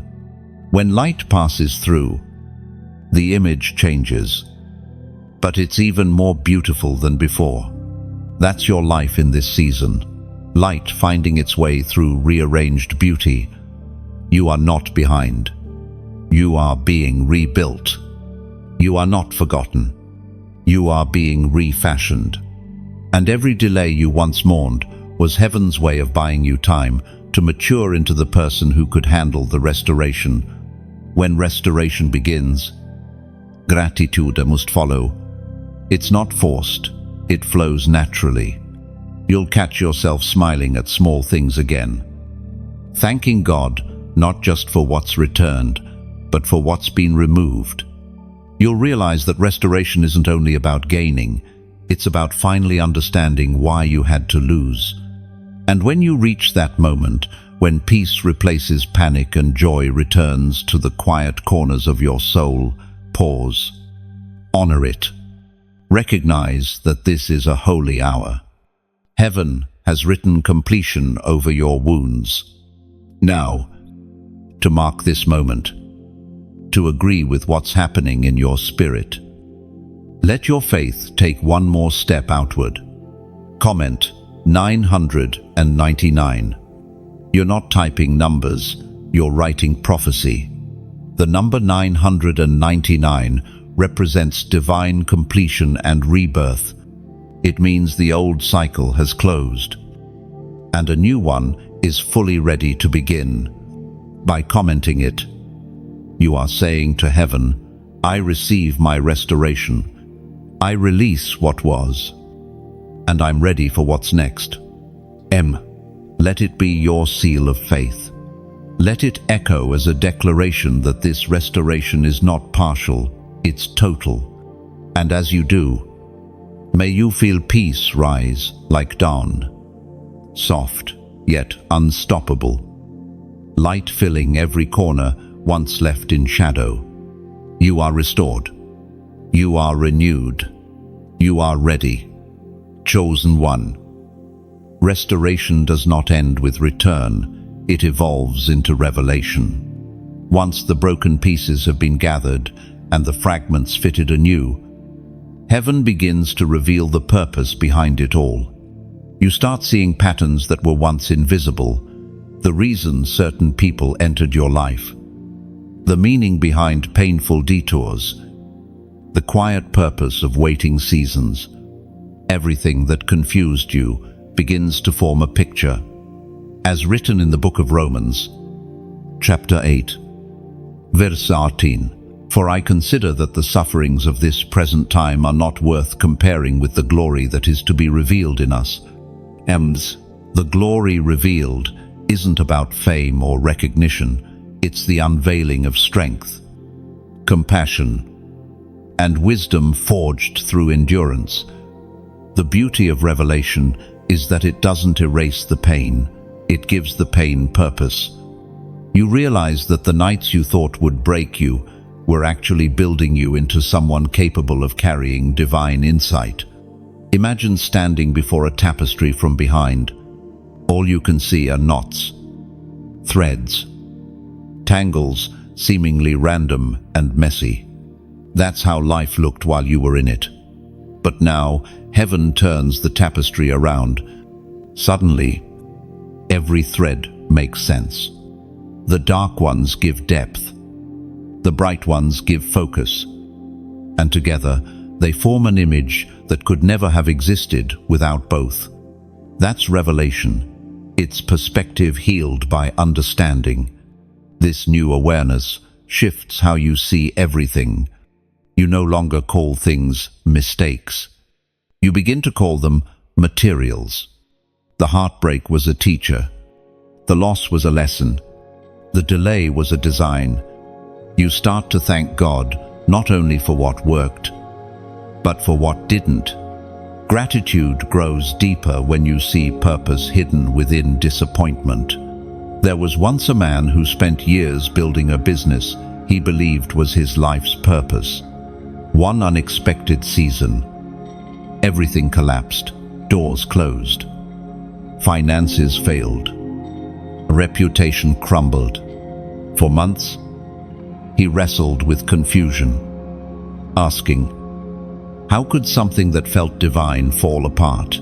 Years later, working quietly in a completely different field, he realized the collapse had redirected him to his true calling, helping others rebuild after loss.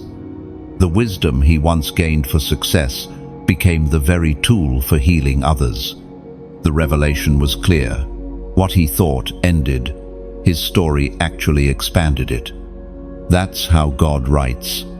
Nothing wasted, nothing random. Even the ashes have instruction hidden inside them. Revelation doesn't come with noise, it comes in whispers.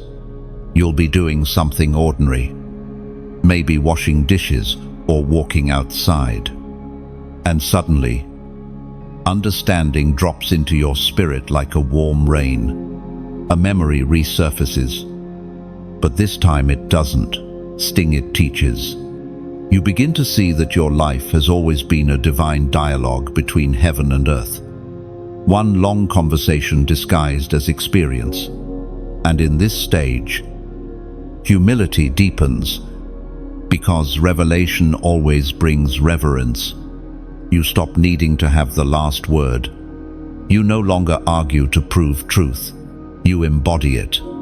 You realize that real wisdom doesn't shout, it shines. People begin to notice peace in your eyes before they hear insight from your lips. Think of Moses descending from the mountain.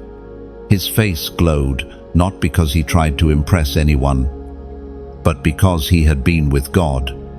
That's what revelation does. It marks you with light. Others may not know what changed, but they can feel it. You become atmosphere, carrying calm into chaos. Your prayer life also transforms. You no longer approach God only with requests. You come with recognition. You begin prayers with, "Thank you for what I didn't understand." That shift opens spiritual vision wider than before. Heaven trusts revelation to those who've learned to handle it with gratitude, not pride. And then comes peace, not the temporary kind tied to comfort, but the eternal kind rooted in clarity. You stop fighting what was and start flowing with what is. You understand that destiny isn't a single event, but a continual unfolding, one revelation after another. In revelation, there's also reconciliation, not always with people, but with your own story. You stop wishing to erase chapters. You begin to honor every page. You realize the younger version of you did the best it could with the light it had.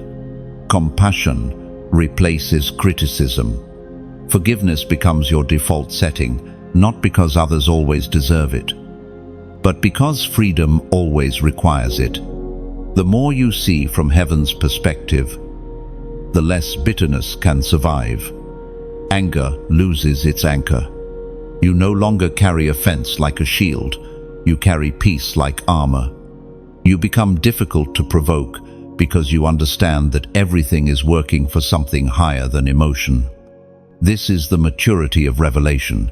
It turns reaction into response, pain into perspective, time into testimony.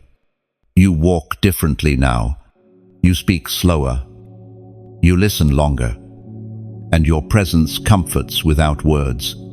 That's what it means to live as one who sees, and as revelation deepens, gratitude expands. Every sunrise feels like prophecy, every breath like evidence. You begin to look at your hands and realize they've built altars from ashes. You look at your reflection and realize you're no longer waiting for healing. You are healing in motion. You may not know exactly where the path leads next, but you no longer fear not knowing. The same hand that revealed meaning in your past is already writing beauty into your future. So rest in this awareness. Chosen one, you have stepped beyond recovery into revelation. You have learned to see not just the surface of things, but the sacred structure underneath. You no longer say, "Why me?" You now whisper, "Thank you for choosing me to see." One, and in that quiet acknowledgement, the world around you shifts. You have become a living revelation, proof that nothing is wasted, and everything redeemed eventually reveals its reason. Chosen one. Once revelation settles in your heart, you begin to feel a new kind of rhythm moving through your life. It is not the frantic rhythm of striving or the heavy beat of survival. It is calm, ordered, divine. What once felt random now feels orchestrated. You realize that heaven does not move in haste, it moves in harmony. This is the stage of divine flow, the part of your journey where you learn to walk with timing instead of against it. The battles have shaped your faith. Revelation has expanded your vision. And now heaven is teaching you to move in sync with its perfect tempo, according to what is written in the book of Ecclesiastes, chapter 3, verse 1. To everything there is a season, and a time to every purpose under heaven. This simple truth is one of the deepest mysteries of life. Everything beautiful unfolds when the time is right. The seed cannot bloom in winter, and the butterfly cannot fly before its wings are dry. Heaven's timing is not late, it is precise. You begin to see that delays were never punishments, they were divine pacing. Think of an orchestra preparing for a performance.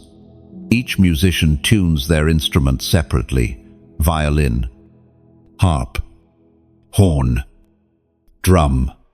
It sounds chaotic at first. Then, the conductor raises the baton, and in one motion, every note aligns. The sound transforms from noise to symphony. That is what happens when your life aligns with heaven's timing. All the random pieces begin to make sense. All the waiting begins to sing. You can feel that synchronization in subtle ways. You start meeting the right people at the right time. Opportunities arrive without force. Even setbacks start to feel purposeful, as if something unseen is coordinating every detail for your growth. That feeling, that flow, is the evidence of divine rhythm guiding your path.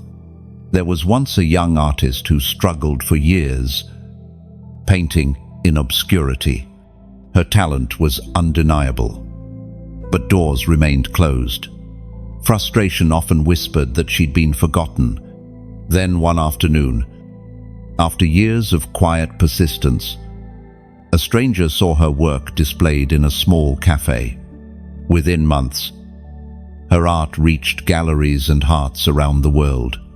She later said, "If it had happened earlier, I wouldn't have been ready for it."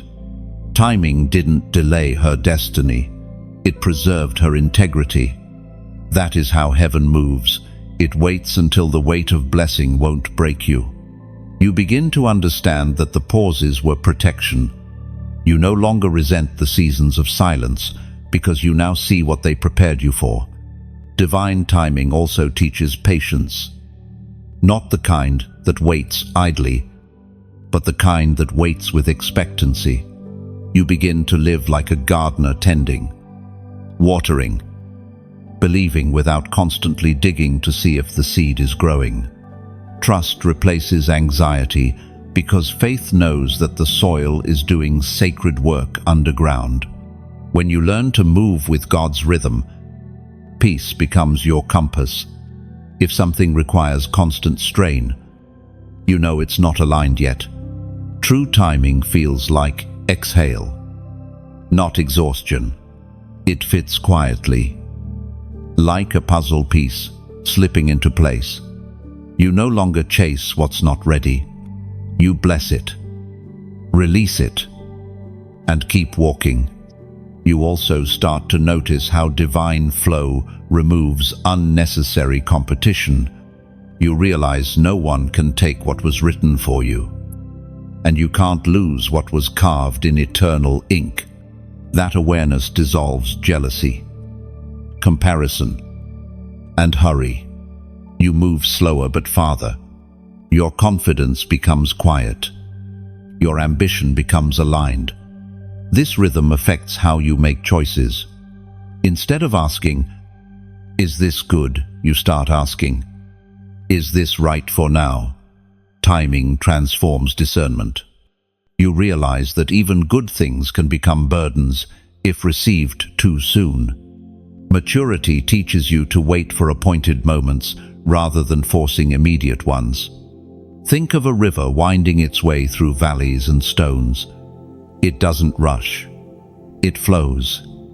It curves, adjusts, deepens. It carries what must move and leaves behind what must stay. That is the nature of divine flow. The current of grace knows where it's going.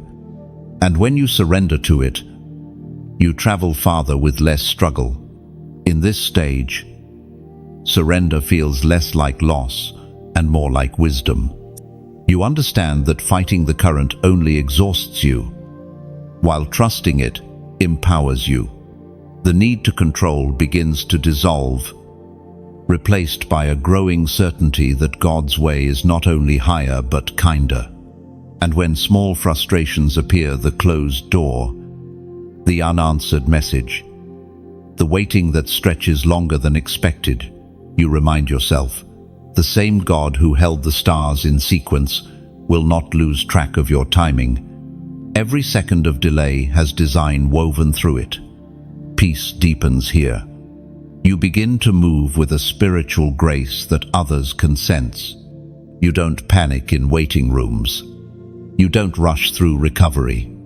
You rest in divine intervals, knowing that heaven's clock runs on revelation, not on resistance. There is something profoundly beautiful about this kind of faith. It trusts even in pause. It sings even in silence. It sees waiting not as emptiness but as incubation.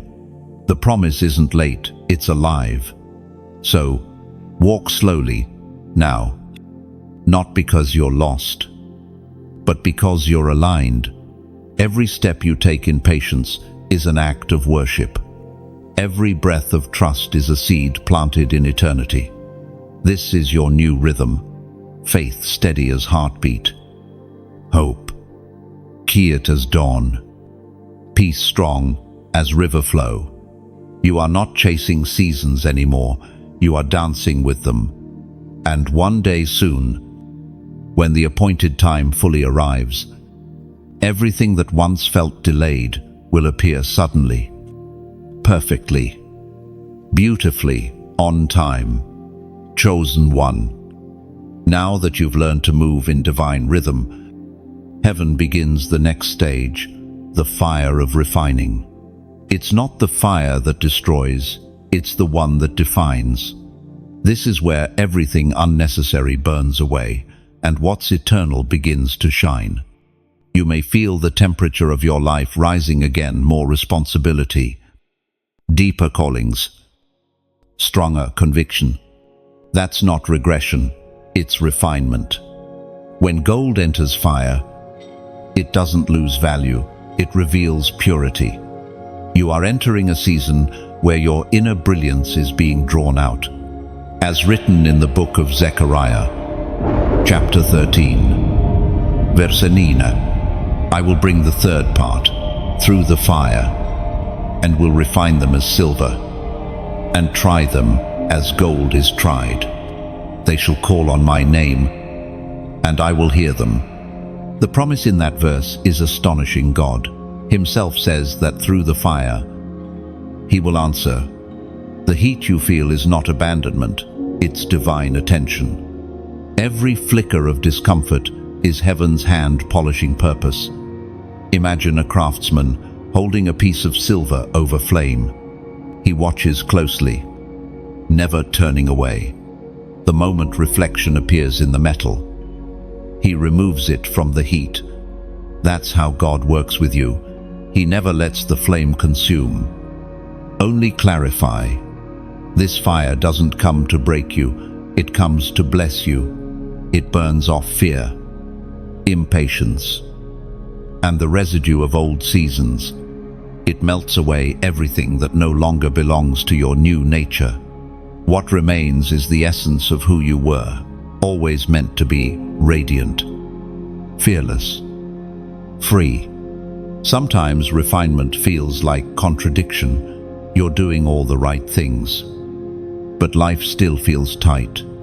You pray, but the answer delays. You give, but lack still visits. That's the test of trust. Refinement doesn't test your effort, it tests your endurance. It asks, will you still believe when the proof is hidden? There was once a man who worked with glass.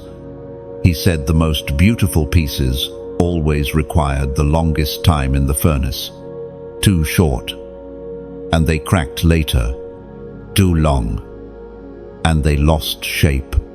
He learned to watch color the moment the glass glowed deep orange. He knew it was ready. Heaven does the same. When your faith glows steady, not frantic, God knows it's time. And as you walk through refining, gratitude becomes your anchor. You stop asking, why me? And start whispering, thank you for trusting me with this fire. That's when transformation happens, when pain turns to partnership. You realize you're not suffering under the flame. You're shining through it. Now, as this light grows in you, heaven invites you again, not through command, but through communion, to help keep this fire spreading. When you like or share this message, you're not performing a gesture, you're passing a spark. It's as if you're standing beside a campfire and gently handing another soul a torch. One share, one comment, one click. It's warmth moving from hand to hand across the cold of the world. When you subscribe, you're not just staying connected, you're building a circle around the flame. Every time this community expands, the light widens. It's how stories, faith, and hope travel farther than any single voice could carry alone. And about giving, this is sacred ground. If you ever feel led to donate, do it, as one adds wood to a steady fire, not because the flame demands it, but because you believe in its warmth. Your gift doesn't feed a person, it feeds a purpose. It becomes energy, turning messages into motion, words into wings. Think of your contribution as rain on fertile soil. You may never see all the trees that grow from it, but their shade will one day shelter someone else's weary heart. That's the beauty of divine giving. It multiplies invisibly. It's never lost. It lives on in changed lives, in moments of comfort, in souls who finally believe. Again, every act of generosity is like a bell ringing in the spirit. It echoes far beyond the moment. You may think it's small, but heaven hears it as symphony. Even the quiet decision to give, share, or comment carries sound waves that ripple into eternity. Remember, this isn't a demand. There's no pressure, no condition. True generosity cannot be forced. It must be chosen. When you give from joy, you mirror the nature of the Creator himself, whose entire being is generosity in motion. And if giving isn't possible today, your listening heart is enough. Every person who simply receives this message adds breath to the fire. Presence itself is participation. This refining season is not about proving worth. It's about preparing capacity. God is stretching your heart to hold more light, more compassion, more purpose. And sometimes that stretching feels like burning, but when it ends, you'll realize it was expansion. Look around you now. The heat that once felt unbearable has softened into glow. The edges of your soul no longer crack, they shine. The words you speak carry gentleness. The way you see others carries grace. You have become what the fire intended, a reflection of divine resilience. So let this moment settle deeply in you. The flames that once frightened you are now your teachers. The same fire that once consumed fear has illuminated strength. And as you rise from these embers, may you know, you are not just surviving the refining. You are becoming the light itself. And before this moment closes, let your voice join the light. Leave a comment below, write, "Keep the flame," not as a task, but as testimony. Each word you write becomes another spark, flickering across the darkness, reminding heaven that the fire is alive, and hope still burns in you. Chosen one, when you emerge from the refining fire, everything feels quieter, but it's a different kind of quiet. It's not emptiness, it's equilibrium. The noise that once controlled your thoughts has finally lost its volume. You can hear again, really hear. Heaven speaks, not in thunder, but in resonance. And your spirit has become attuned to that frequency. This is the season of divine clarity. The fog that once blurred your steps begins to lift, and the road ahead, though not fully visible, finally feels trustworthy. You no longer need to know every turn because you've learned to trust the one who leads. The Word of God declares in the book of Proverbs, chapter 3, verse 5 and 6, "Trust in the Lord with all your heart, and lean not on your own understanding. In all your ways acknowledge him, and he shall direct your paths." This is not just advice, it's architecture. Heaven's blueprint for peace is trust. Clarity is not about seeing everything, it's about surrendering to direction. When you trust, every step becomes a revelation of order. Clarity begins quietly. Like sunlight filtering through trees after rain, you suddenly notice how certain things no longer pull your attention. The same distractions that once felt irresistible now seem dull. You start recognizing what belongs and what doesn't, not because someone told you, but because your spirit feels the difference. Imagine a sculptor standing before a block of marble. The masterpiece is already hidden inside. It just needs the unnecessary pieces removed. Every strike of the chisel isn't destruction, it's definition. That's what clarity feels like. Heaven removing what hides your essence. You begin to simplify not because you're shrinking, but because your focus is sharpening. Complexity loses its charm. You no longer crave busy noise, you crave sacred stillness. You've learned that clarity and clutter can't coexist. There was once a teacher who told his students, "The closer you stand to the light, the fewer shadows you see." That's the secret of spiritual clarity. The more you align with truth, the less confusion can survive. You realize that chaos was never a sign of failure, it was just evidence of misalignment.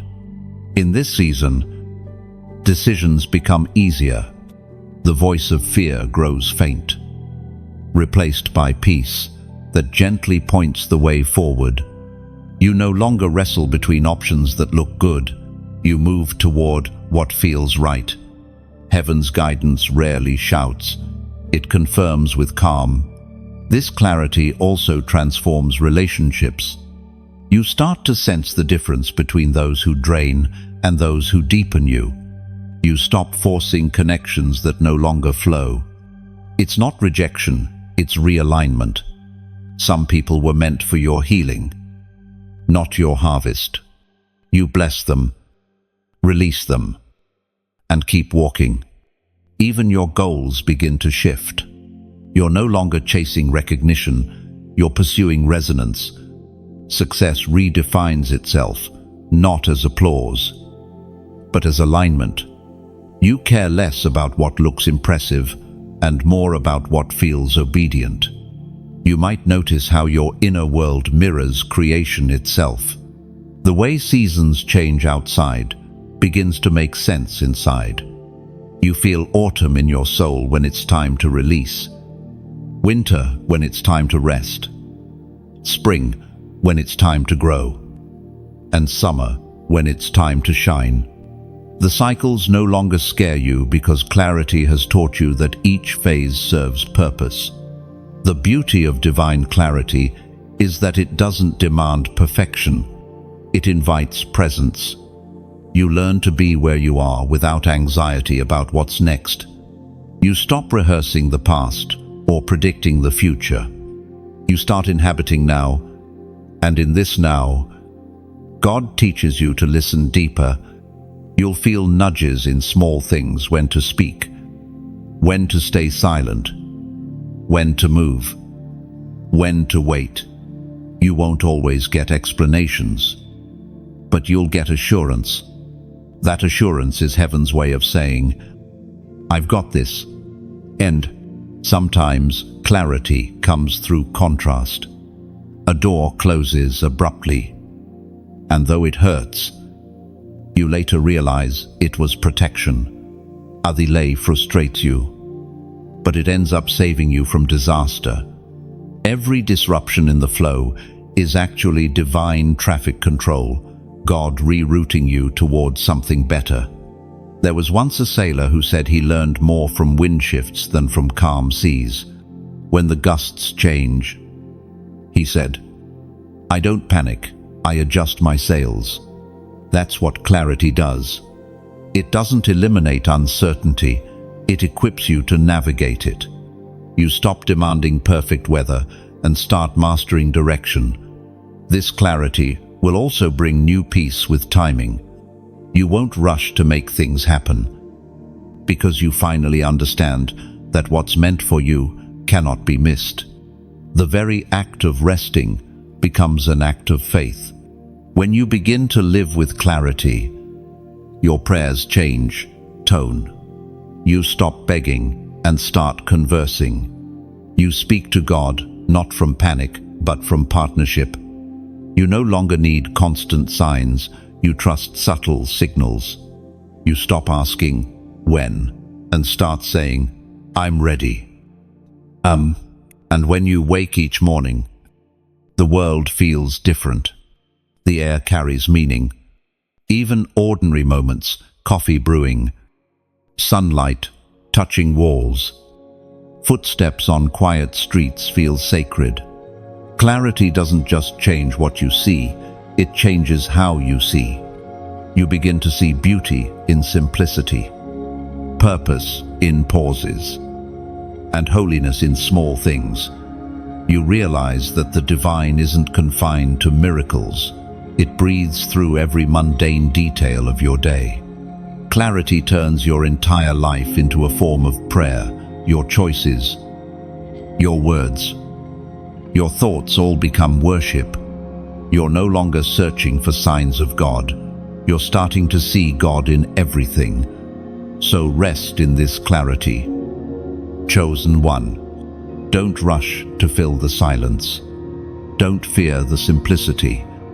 This is the sound of heaven's order taking shape inside you. The fog has lifted, the path is open, and the voice that once whispered from afar now speaks within. Chosen one.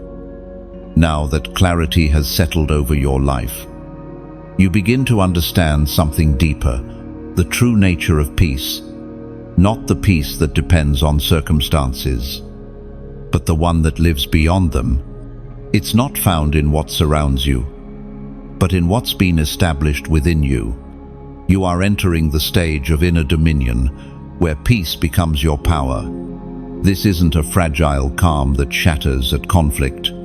It's an authority that stands, even when chaos knocks. You no longer wait for things to quiet down to feel peace. You bring peace with you, wherever you go. The atmosphere adjusts to your stillness. The scripture reminds us in the Gospel of John, chapter 16, verse 33, "In this world you will have trouble, but take heart, I have overcome the world."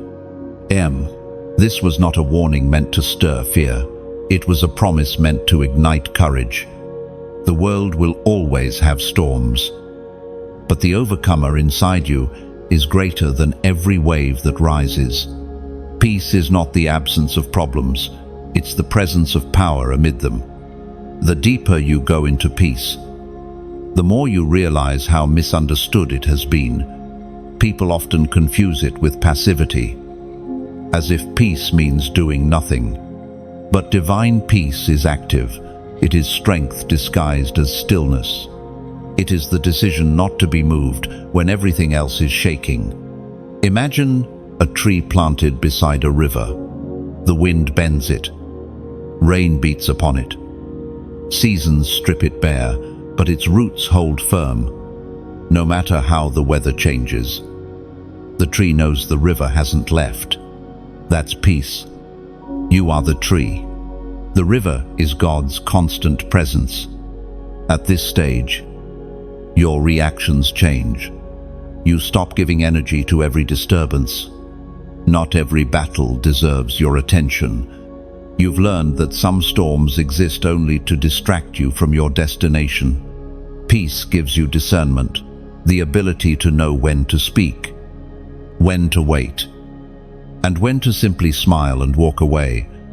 There was once an old fisherman who said, "I can't calm the sea, but I can steady my boat." That wisdom lives in you now. You've stopped praying for calm waters and started building a stronger vessel. Each trial you survived became a beam of that boat. Each disappointment another nail of endurance. Now you sail differently. Waves no longer intimidate you. They inspire you to go deeper. The more you practice peace, the more you notice how heaven responds to it. When you stay calm, doors open that fear would have kept shut.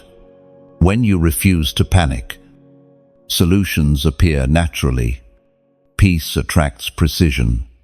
Anxiety confuses. In this inner dominion, even time feels different. You stop measuring success by speed. You learn that peace is the truest form of progress because it keeps you consistent. In peace, you are productive without pressure, focused without fear, determined without desperation. You also start to see how peace disarms darkness. There was a story of a monk who sat silently as a man shouted insults at him. After a while, the man demanded, "Why aren't you reacting?" The monk smiled and said, "Because I refuse to accept your gift." The anger had nowhere to land. That's the power of peace. It starves chaos by denying it attention. This authority doesn't make you distant, it makes you deliberate. You become more intentional with your words, slower with your judgments, gentler with your presence. People feel safe around you because your calm is contagious. You begin to carry the essence of heaven itself, a tranquility that unsettles turmoil. Peace also sharpens perception. When your spirit is still, you can sense the slightest shift in direction. You hear divine whispers others miss because their inner world is too loud. The Spirit's guidance doesn't shout, it hums, and your stillness allows you to hear its tune. This stage isn't without testing. There will be moments that seem designed to provoke you, to pull you back into old reactions. That's when your mastery shows. The same situation that once broke your composure now meets your quiet authority. You answer with silence or with soft truth, and the tension dissolves. That's growth. You might recall how Jesus slept through the storm while his disciples panicked. He didn't wake because of the wind, he woke because of their fear. His calm was not ignorance, it was insight. He knew storms obey peace. When he said, "Peace, be still," he wasn't just commanding the waves, he was reminding creation to return to its original order. That same authority now lives in you. As you walk in inner dominion, you discover that peace is prophetic. The way you respond to conflict today shapes your tomorrow. Each time you choose peace instead of panic, you shift your destiny slightly towards stability. Over time, those small choices build an unshakable life, and soon, peace begins to flow outward. Your home feels lighter. Conversations become softer. Even your presence in a room changes its tone. You've become an instrument tuned to heaven's harmony. You no longer echo the noise of the world, you echo the calm of the Creator. This peace doesn't mean you won't feel pain. It means pain no longer defines you. Emotions still visit, but they no longer control the house. You've learned that peace is not pretending everything is fine, it's knowing that, in the end, it will be. The world may still spin in chaos, but within you, a steady rhythm continues, grace in every breath, trust in every thought, patience in every heartbeat. You've entered the place of unmovable serenity, the kingdom within that no external force can overthrow. Walk in this authority. Chosen one, you are no longer seeking peace, you are the embodiment of it. The storm may roar, but your soul answers with silence. That silence is not weakness, it is sovereignty. And wherever you go from here, may your calm be louder than conflict, your stillness stronger than struggle, and your peace, the evidence that heaven lives inside you. Chosen one, as peace takes its throne within you, heaven begins to entrust you with something greater, the authority to build. You've been healed, refined, and aligned, and now you are being invited to create. This is the season of divine construction, when purpose turns into plans, and revelation becomes responsibility. You are not simply called to survive or understand, you are called to establish. Everything that once tried to break you has become the material you now build with. Pain becomes foundation. Patience becomes blueprint. Faith becomes mortar. Every lesson you've lived through is now a tool in your hands. As written in the first letter to the Corinthians, chapter 3, verse 10, according to the grace of God which was given to me, like a wise master builder, I laid a foundation, and another builds on it. But let each one take heed how he builds. You've reached the moment where heaven asks you to start constructing the life you were designed for, not out of fear, not out of pressure, but out of divine inspiration. The materials are already in your spirit. All that's left is obedience to begin. Building in the Spirit is not like building in the world. In the world, people build for visibility. In heaven's order, you build for stability. The world asks, how big? Heaven asks, how strong? The structure of your destiny is measured not by applause, but by endurance. Imagine an architect standing before a vast landscape. The blueprint lies before him, but the foundation must be right before anything rises. He spends weeks, even months, measuring, testing, digging. To an onlooker, it might seem like nothing's happening, but he knows that what's unseen determines how high the building can stand. That's you right now. The stillness you feel is preparation for construction. God has entrusted you with divine blueprints, ideas, callings, visions that will touch lives beyond your reach.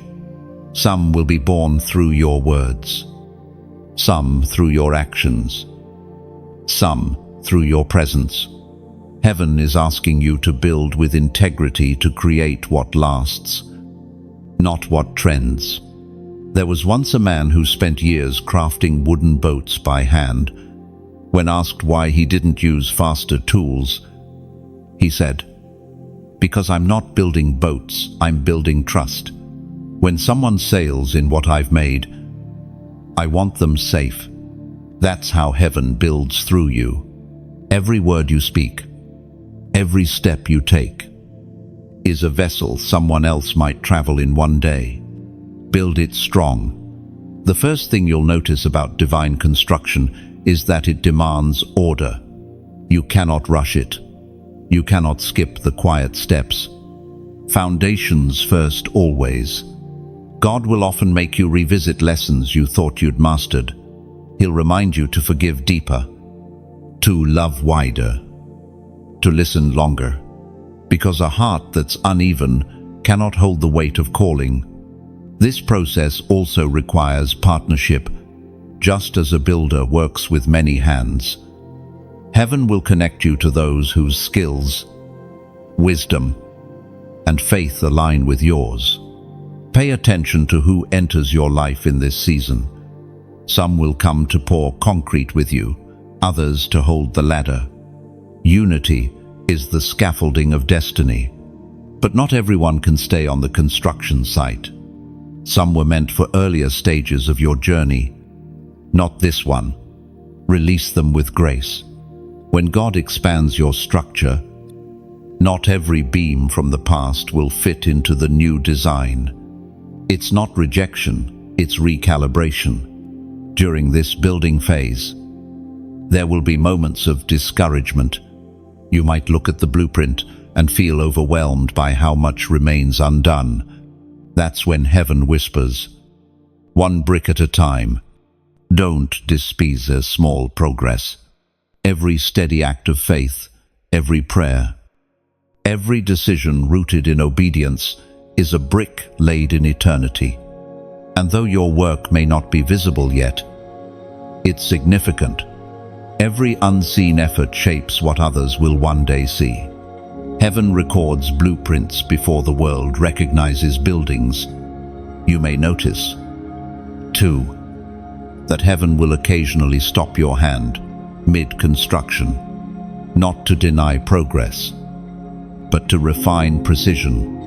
Sometimes the greatest act of building is pausing long enough to hear, "Not here, not yet." That hesitation is not delay, it's direction. And when the foundation finally sets, when your spirit feels firm and your peace steady, you'll sense heaven's approval, the divine nod that says, "Continue." That single word carries more power than applause ever could. Now, to mark this new stage, to signify your agreement with heaven's building, let your spirit respond. Comment 111. Not as superstition, but as symbolism. The number 111 represents divine alignment and new beginnings. It mirrors unity between heaven, purpose, and you, the builder, chosen to establish something that endures. By writing it, you're saying, I align my plans with divine order. I build with heaven's hands, not my own. This isn't about numbers, it's about acknowledgement. Every time you affirm what heaven is doing, the unseen realm responds. You're giving permission for purpose to take physical form, and as you type it, imagine your spirit lifting a stone of light, placing it gently into the foundation of your destiny. One by one, they form something strong enough to outlast seasons, storms, and time itself. You are no longer the wanderer, you are the builder. The storms taught you how to anchor, the silence taught you how to hear, the fire taught you how to forge, and now, everything you've endured becomes material for creation. Build boldly, build beautifully, build for eternity. And when you write 111, feel what it means beyond numbers. It's not digits, it's a declaration. You are telling heaven, my plans are no longer mine alone. This is your covenant of co-creation. Heaven supplies vision, you provide obedience. Together, you and the divine form architecture that time cannot erode. Each time you return to that number, remember what it represents: unity in motion, order in purpose, strength in surrender. It's the sound of blueprints aligning with breath, the sacred rhythm of a builder who finally trusts the designer, chosen one. Once you begin to build, you realize something remarkable. True creation is not only about effort, it's about endurance. The most powerful structures are not those built quickly, but those that last through storms. This stage of your journey is the season of strengthened foundations. Heaven is not merely expanding you outward, it is fortifying you inward. Every divine builder must face a moment when the wind tests the work. It is not punishment, it's proof. What God builds in you must be able to hold weight of calling, of responsibility, of influence. So, if the shaking feels stronger now, it's because the structure is rising higher. As written in the book of Isaiah, chapter 54, verse 11 and 12. O afflicted city, lashed by storms and not comforted, I will rebuild you with stones of turquoise, your foundations with sapphires. This promise is for you. Heaven is not just patching cracks, it's redesigning the foundation with beauty and endurance. What once broke easily will now stand unshakable. You are becoming the kind of soul that weathers anything without collapsing. Think of the tallest trees in the forest. Before they reach skyward, their roots must grow deep and wide beneath the earth. The stronger the root, the higher the rise. Your trials were not to stunt growth, they were to deepen roots. Every disappointment became depth. Every heartbreak became stability. You are being anchored for altitude. In this season, you will notice a shift. You are no longer easily swayed by opinions, no longer chasing validation. The storms that once made you question now make you quiet. You begin to respond instead of react, to observe instead of absorb. That is the mark of a fortified foundation, when peace holds you steady where pride once shook you. There was once a builder who said, "The weight of the roof reveals the truth of the base." Meaning, only when pressure comes do you know what's solid. Heaven has allowed certain pressures in your life not to crush you, but to confirm you underweight. Faith hardens into diamond. At first, this strengthening feels heavy. You'll feel the tension of growth spirit expanding faster than circumstances. But over time, what once felt unbearable becomes familiar. You begin to recognize the rhythm of testing and the purpose within it. You no longer fear instability because you've learned to build from the center out, not from the surface in. Heaven fortifies you through 3 sacred tools: patience, consistency, and obedience. Patience anchors your emotions. Consistency stabilizes your actions. Obedience aligns your direction. Together, they make you unshakable. Patience keeps you from tearing down what's still being formed. You learn to let things mature naturally, trusting that divine timing will never cheat you of what's meant. You stop forcing outcomes and start nurturing growth. Like a potter watching clay harden, you wait until the vessel is ready before placing it in the kiln. Consistency, though often unseen, becomes your silent strength. You no longer chase bursts of passion, you master daily persistence. It's in showing up, again and again, even when inspiration fades, that foundations grow thicker. Heaven rewards steady hands more than swift feet. And obedience, this is the cornerstone. You no longer act out of impulse, but out of instruction. You've learned to move only when peace says, go. Obedience transforms faith into form. Without it, even the strongest intention remains imagination. This fortified life doesn't mean the absence of storms, it means stability through them. You will face moments where winds howl louder than wisdom. But even then, something inside you will whisper, I know this sound. It cannot move me anymore. That's what maturity feels like. Recognition without reaction. There was once a farmer whose field was struck by flood every spring. For years, he cursed the river. Then one season, he decided to build small terraces and channels to guide the water instead of fighting it. The next harvest, his crops doubled. That's wisdom. You learn to work with what once worked against you. Even adversity becomes architecture. And slowly, you begin to notice how stillness follows strength.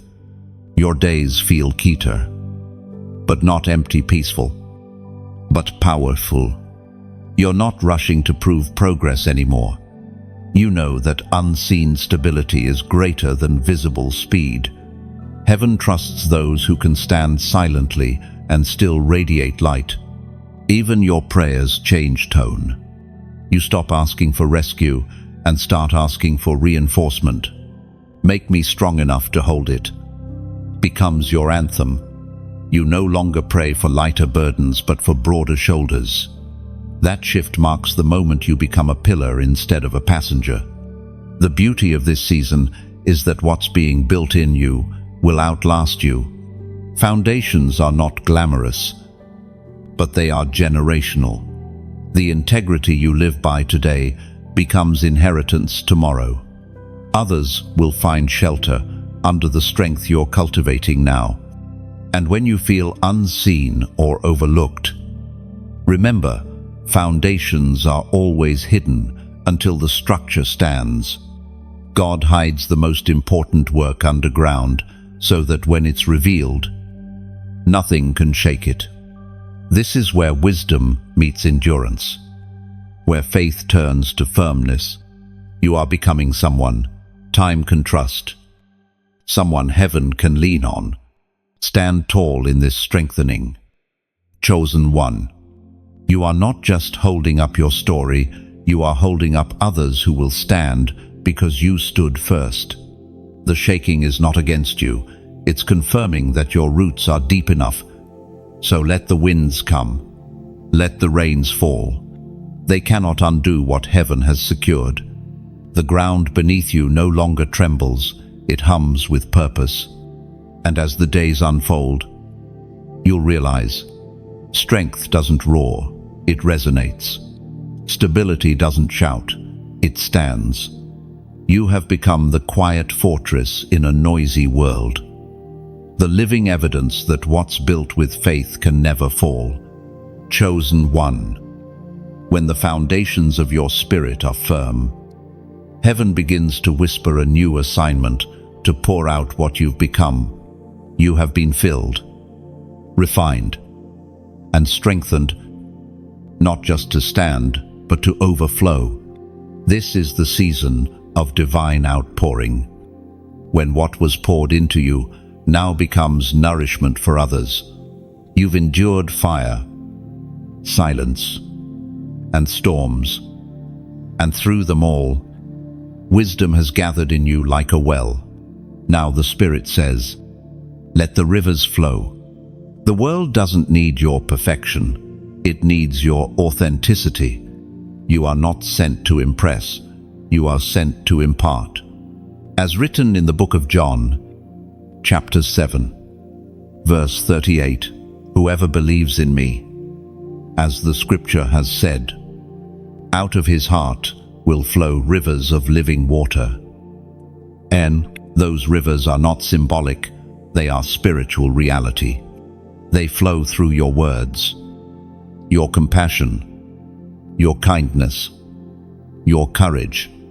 Every time you forgive instead of retaliate, every time you love instead of fear, the river flows.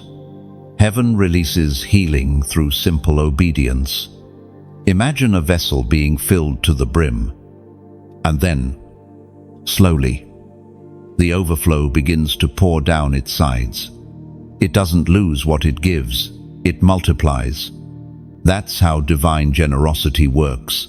You cannot pour without being replenished. You are learning that the more you release, the more you receive. There was once a gardener who noticed something unusual about his plants. The more he pruned them, the stronger they grew. He said, "When I cut, I'm not taking away life. I'm making room for new growth." That's how your giving works in this season. When you pour into others' time, love, prayer, even resources, you're not losing. You're cultivating new life. This is why heaven calls you not just to build, but to bless. What you've been given: hope, light. Revelation was never meant to stay contained. You are a well meant to water dry ground. The flow must continue, or the well will stagnate. And each act of giving, no matter how small, keeps that river alive. Now, understand this clearly. Giving doesn't have to look the same for everyone. For some, it's sharing a message that touched their spirit. For others, it's supporting the work that spreads light into dark corners of the world. And for some, it's simply showing up, being present, praying silently, listening deeply. All of it matters. When you like or share this message, you're not just interacting, you're releasing ripples. Every share becomes a pebble dropped into the ocean of hearts, sending waves farther than you'll ever see. Someone you'll never meet may find hope tonight because you chose to pass it forward. When you subscribe, you're not following, you're anchoring yourself in a stream of light. Each connection strengthens the flow of encouragement that travels between souls. It's how community is born, not through obligation, but through shared breath. And if ever you feel led to go deeper, to donate, to give from the heart, do it not as payment, but as participation. Picture a great river winding through the land. Every coin, every prayer, every act of kindness you release becomes a drop added to that current. Together, those drops form a tide that carries hope farther than any single hand could reach. Think of it like tending a lantern in the dark. You add oil, not because the light demands it, but because you believe in its purpose. You want others to see by it. That's what your giving does. It keeps the flame steady for someone else's night. The most powerful giving is never loud. It's consistent. It's the quiet decision to sustain what sustains others. You may never see the faces your generosity touches, but heaven sees. The ledger of light keeps every record. And if your season right now doesn't allow you to give financially, know this: your attention is a gift. Your prayers are oil. Your presence is partnership. You are part of this movement simply by listening with your heart open. Heaven never counts by currency, it counts by compassion. Every act of support, from a comment to a seed sown, is part of a greater symphony of love. You are one instrument among many, but your sound matters. Without your note, the melody isn't complete. There was once a violinist who played in a crowded street. Few stopped to listen, and even fewer gave. But a child paused, clapped, and smiled. The musician said later, "That one smile made me remember why I play." That's what your support does. It reminds the mission why it matters. Chosen one. The purpose of this season is simple. Keep the river flowing. You've seen what happens when fear dammed your heart. Now let faith keep it open. The same grace that carried you here longs to flow through you into others. And as you pour, you'll notice that you never run dry. That's the paradox of divine giving. The emptier you think you're becoming, the fuller you actually grow. The river never stops at the giver. It moves through them. So tonight, as you rest, imagine that current moving through you, light through your hands, peace through your words, hope through your heart. You are part of something fluid, living, unstoppable. Like, share, subscribe, give if you feel led. But most of all, stay in the flow, because the world doesn't just need to hear about light, it needs to see it moving. Your obedience keeps that light alive, and your generosity, whatever shape it takes, becomes the river's song. Chosen one. When the river of your spirit begins to flow outward, it starts touching everything around you, your relationships, your work, your words, your presence.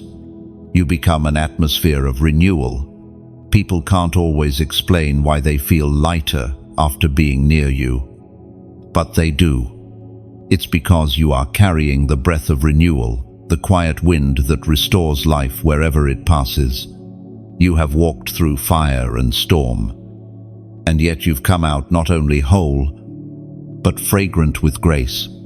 Every scar now carries scent. Every wound now carries wisdom. You've turned pain into purpose, and purpose into peace.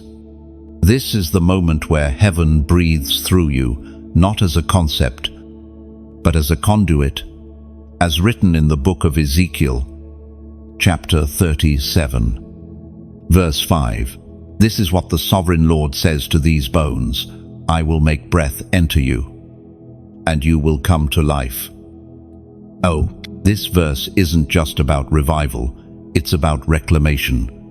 The dry places within and around you are receiving oxygen again. You are no longer just breathing, you are becoming breath.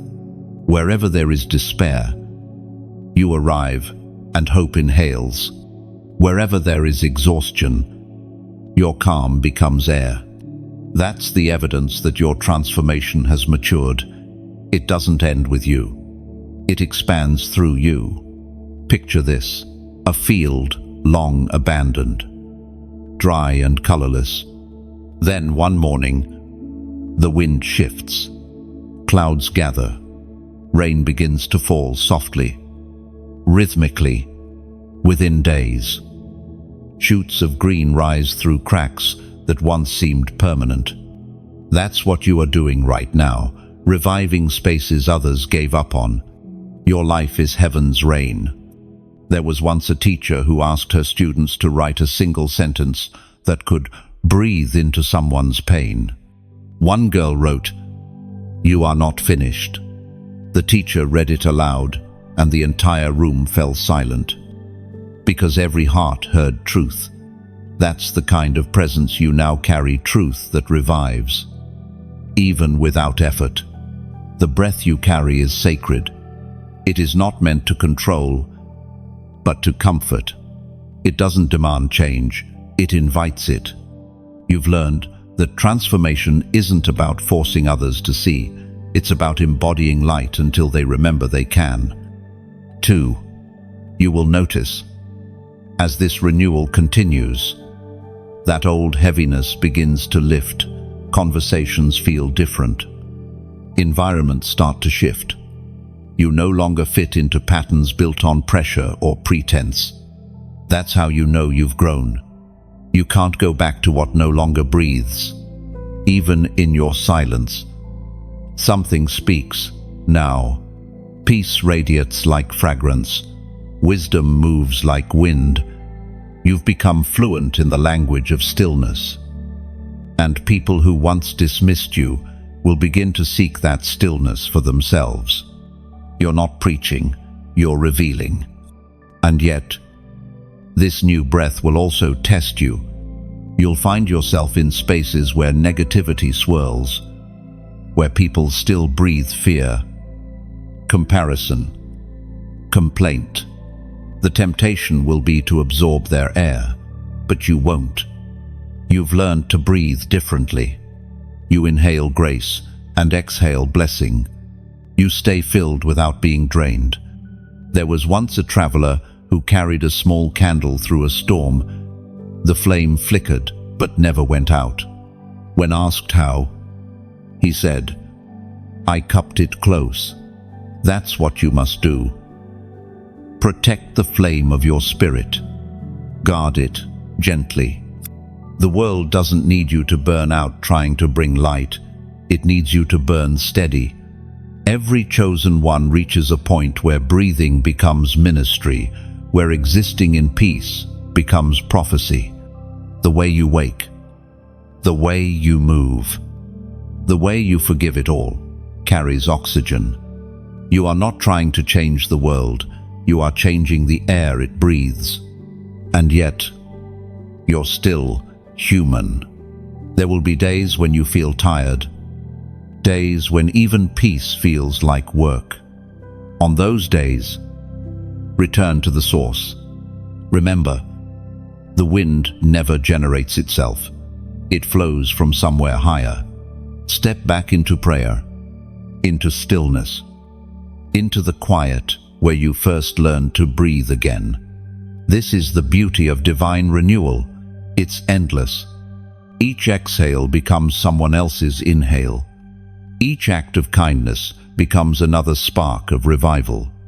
You are part of a great circulatory system of grace, where every heart that awakens feeds another. You've now become both vessel and voice, the evidence that God doesn't discard broken things. He repurposes them into breathing instruments of life. So here, at this sacred midpoint, take a breath, slow, intentional, holy. Feel what it means to live without resistance. You don't need to force miracles anymore. They move through you naturally. And if your heart feels aligned with this truth, let your breath become declaration. Comment, irise again. Oh, not as a slogan, but as a statement of spirit. When you write it, you're saying to heaven, I choose to live fully, freely, faithfully. You are reminding your own soul that resurrection isn't a one-time event, it's a rhythm. Every morning, you wake with gratitude. Every time you forgive, Every time you try again, you rise. That simple phrase, "I rise again," is your anthem of renewal. It tells both heaven and the earth that the breath in you is divine, that no failure has the power to end what God continues to revive. So breathe deeply, speak gently, live openly. You are the breath of God in motion, the revival written in flesh. The wind that once knocked you down now carries you forward, and wherever you go, life follows. And when you write, "I rise again," heaven does not hear words, it hears worship. You are not typing a phrase, you are signing a covenant of resurrection. Every syllable declares that no season, nor failure, no silence can hold you down. You are standing in agreement with divine rhythm, the endless pulse of life that keeps calling you forward. You rise not to prove, but to proclaim.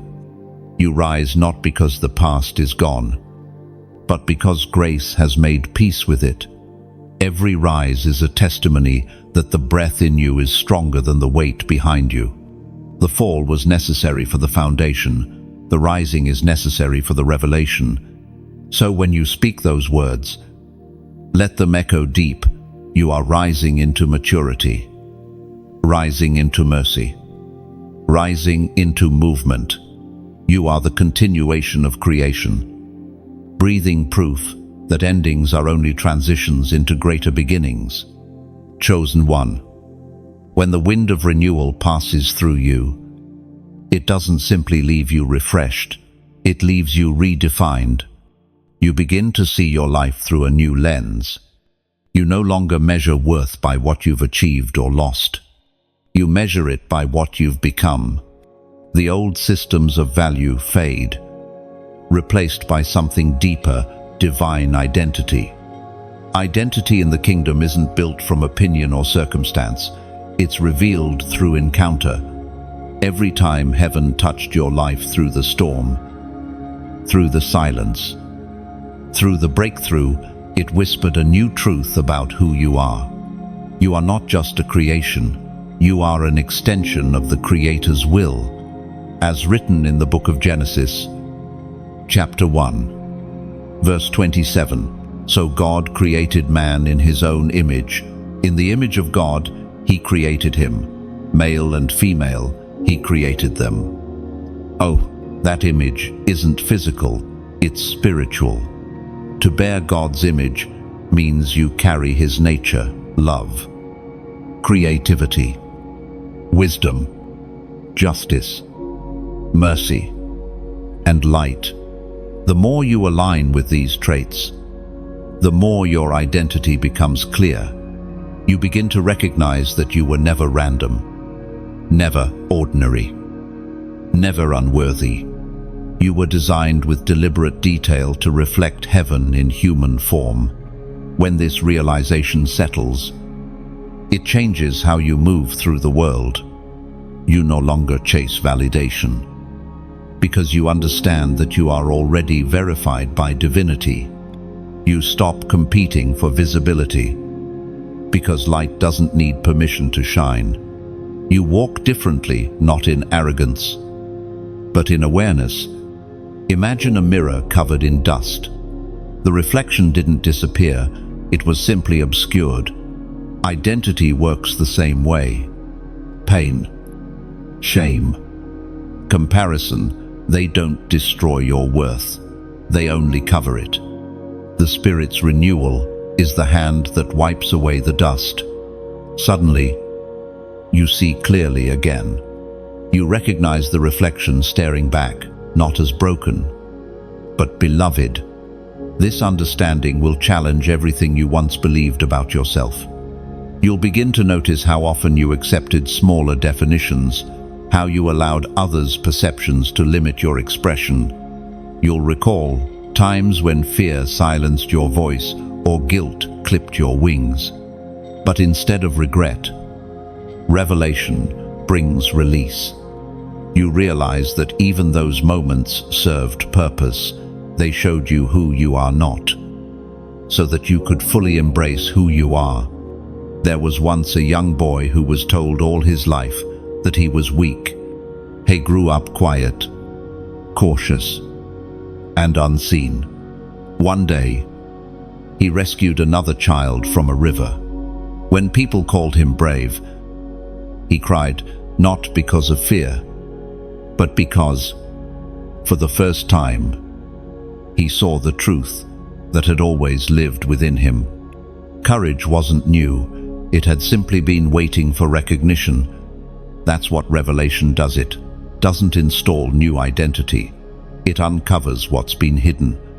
As divine identity unfolds, you'll also find that you're less affected by misunderstanding.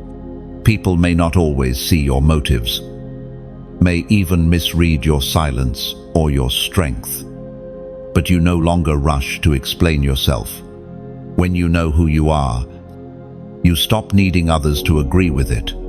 You carry quiet confidence, the kind that doesn't shout but shines. This inner assurance becomes your shield in a world that thrives on confusion. The same voices that once caused you to doubt now sound distant, almost irrelevant. You're learning that truth doesn't require defense, it simply stands. Identity also changes how you respond to failure. You stop labeling yourself by outcomes. A mistake no longer means you're unworthy, it simply means you're learning. You understand that failure can't define what grace continually refines. You begin to see setbacks as invitations to deeper self-awareness rather than verdicts of inadequacy. Even success takes on new meaning. You no longer see it as a badge to boast, but as a platform to bless. The spotlight that once fed ego now fuels purpose. You don't crave to be seen, you crave to be useful. That's the maturity of divine identity. It transforms ambition into assignment. You will also notice how identity changes your relationships. You stop seeking people who complete you and start connecting with those who complement you. You no longer settle for company that costs your peace. You realize that real love doesn't shrink identity, it amplifies it. The closer you get to your divine design, the less tolerance you have for anything that distorts it. You start protecting your boundaries, your energy, your focus, not out of pride, but out of stewardship. You finally understand that guarding what God has placed within you isn't selfish, it's sacred. There was once an artist who painted oceans, but had never seen one. When he finally stood at the shore and watched waves crash against cliffs, he realized his earlier paintings were incomplete. I wasn't wrong, he said. I was just limited. That's what happens when divine identity reveals itself. You see the fullness of your design, and everything you once knew expands. And in that expansion, something beautiful happens. You start celebrating others more freely. Comparison loses grip. You realize that another's light doesn't dim yours, it clarifies it. You begin to recognize the divine fingerprint in every person you meet, even those who oppose you. This awareness makes you unstoppable, because nothing external can undo what's internalized. Once identity is rooted, criticism becomes wind. It passes over without shaking foundation. You know where you stand, and you know who stands within you. Divine identity is not a momentary revelation, it's an ongoing becoming. Every day, you grow closer to the likeness of the one who made you.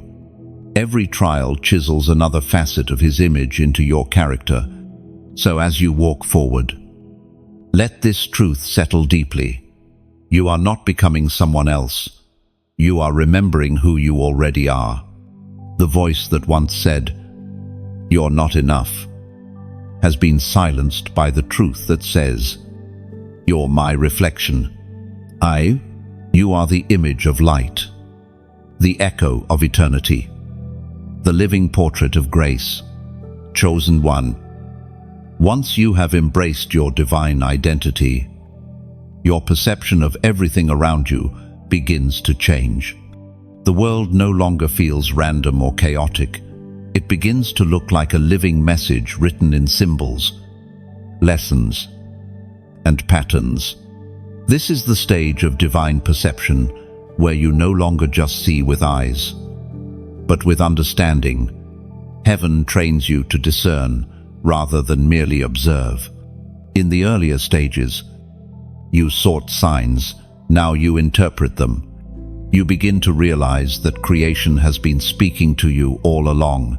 The rhythm of waves, the timing of seasons, the whisper of the wind. Nothing around you is meaningless. Everything carries instruction. The book of Proverbs, chapter 20, verse 12 says, "The hearing ear and the seeing eye, the Lord has made them both." This is more than physical vision. Heaven created two types of sight, the kind that observes form, and the kind that perceives function.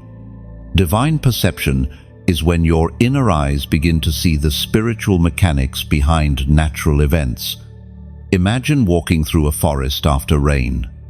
To the ordinary eye, it's simply wet earth and glistening leaves, but to a heart attuned to heaven, it's resurrection in motion.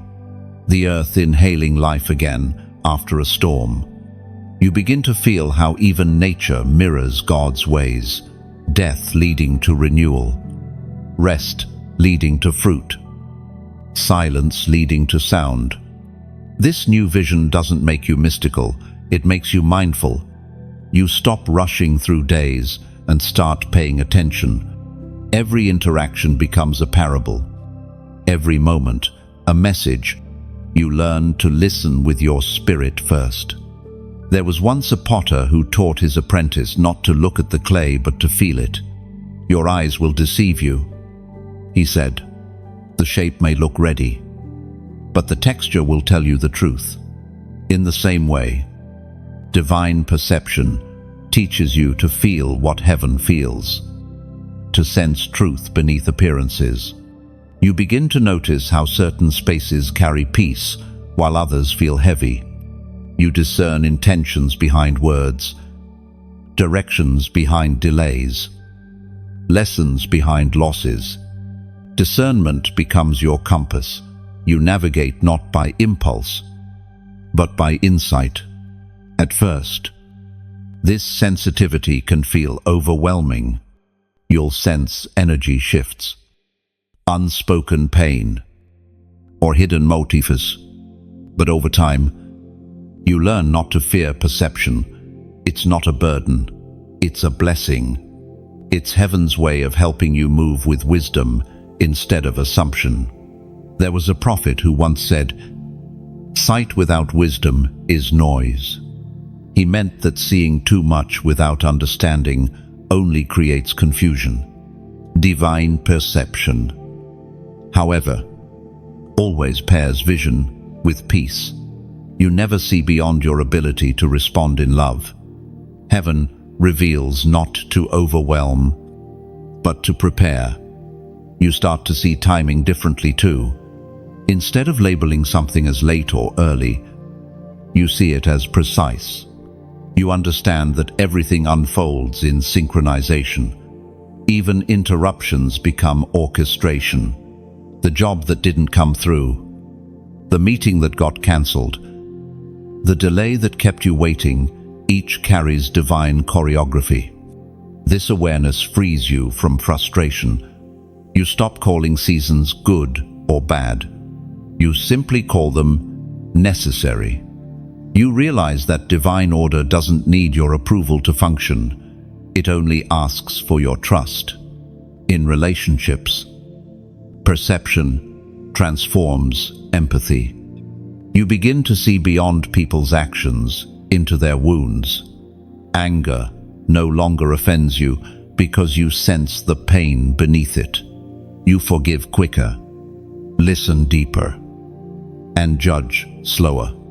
You begin to act like heaven does, seeing potential even in those still buried in process. This perception also changes how you pray. You no longer recite requests. You respond to revelation. Prayer becomes partnership, a dialogue where God shows you what He's already doing, so you can align, not plead.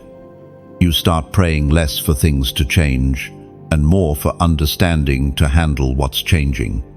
And in this clarity, gratitude blossoms naturally. You begin to thank God for things you once resisted, because now you see their design. The closed door was protection, not punishment. The detour was direction, not delay.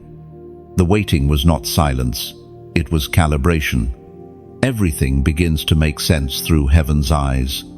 There's a stillness that follows perception, the kind that comes when you no longer panic at what you can't control. You understand that the unseen realm is more structured than the visible one. When you discern this truth, worry loses its grip. You stop asking, "What if it fails?" and start saying, "If it happens, it's meant." And think of an eagle flying above a storm, while smaller birds seek shelter. The eagle uses the same winds to rise higher. That's the wisdom of perception. It doesn't escape storms, it elevates within them. You've become that eagle. The winds that once intimidated you now carry you. You begin to move through life like a musician who finally understands the melody behind the noise. Every rise and fall, every silence and crescendo, it all fits into the greater song. You don't need to control the orchestra, you just need to stay in tune. This stage of divine perception will also invite solitude. You'll find yourself needing quiet time not to escape, but to realign. Noise clouds vision, stillness clears it. Don't resist the pull towards silence. It's where heaven adjusts your lenses. And as your perception sharpens, you'll notice miracles more frequently, not because there are more of them, but because you finally see them. The smile of a stranger, the timing of a call, the sudden peace in prayer, all small confirmations that heaven is nearer than ever. So, walk softly in this awareness. Chosen one, look not only with eyes, but with understanding. Speak not only with words, but with wisdom. Move not only with intention, but with intuition. You have become one who sees the interpreter of the invisible, the listener of divine rhythm, the carrier of quiet knowing, and in that knowing, you walk with steady grace, aware that nothing is random, and that every moment, whether silent or stormy, is heaven saying, "Watch closely, I'm speaking here." And, chosen one, when your perception opens fully, heaven entrusts you with something precious, the gift of divine authority. This isn't authority to control, but to command peace, to speak order where there was chaos, to carry light where there was confusion. You've seen, you've been shaped, and now you are being sent. This is the moment when revelation turns into rulership. You no longer just survive life, you steward it. Every word, every gesture, every decision carries weight. The authority you carry isn't loud, it's luminous. People can sense it in your stillness, in the way you respond, in the calm you maintain, even when storms roar. As written in the Gospel of Luke, chapter 10, verse 19, "Behold, I give unto you power to tread on serpents and scorpions, and over all the power of the enemy, and nothing shall by any means hurt you." And this is not a verse of intimidation, it's a declaration of inheritance. Authority is not something you fight for, it's something you remember. The moment you understood who you are, heaven handed you back what had always been yours. Imagine a crown hidden in the dust. For years it's been buried under fear, doubt, and false humility. Then, one day, you brush away the dirt and realize it still fits. That's divine authority, rediscovered. You're not becoming worthy of it, you're awakening to it. At first, this authority feels unfamiliar. You've spent so long surviving that ruling seems foreign. You may even question if you deserve it. But heaven doesn't crown perfection, it crowns obedience.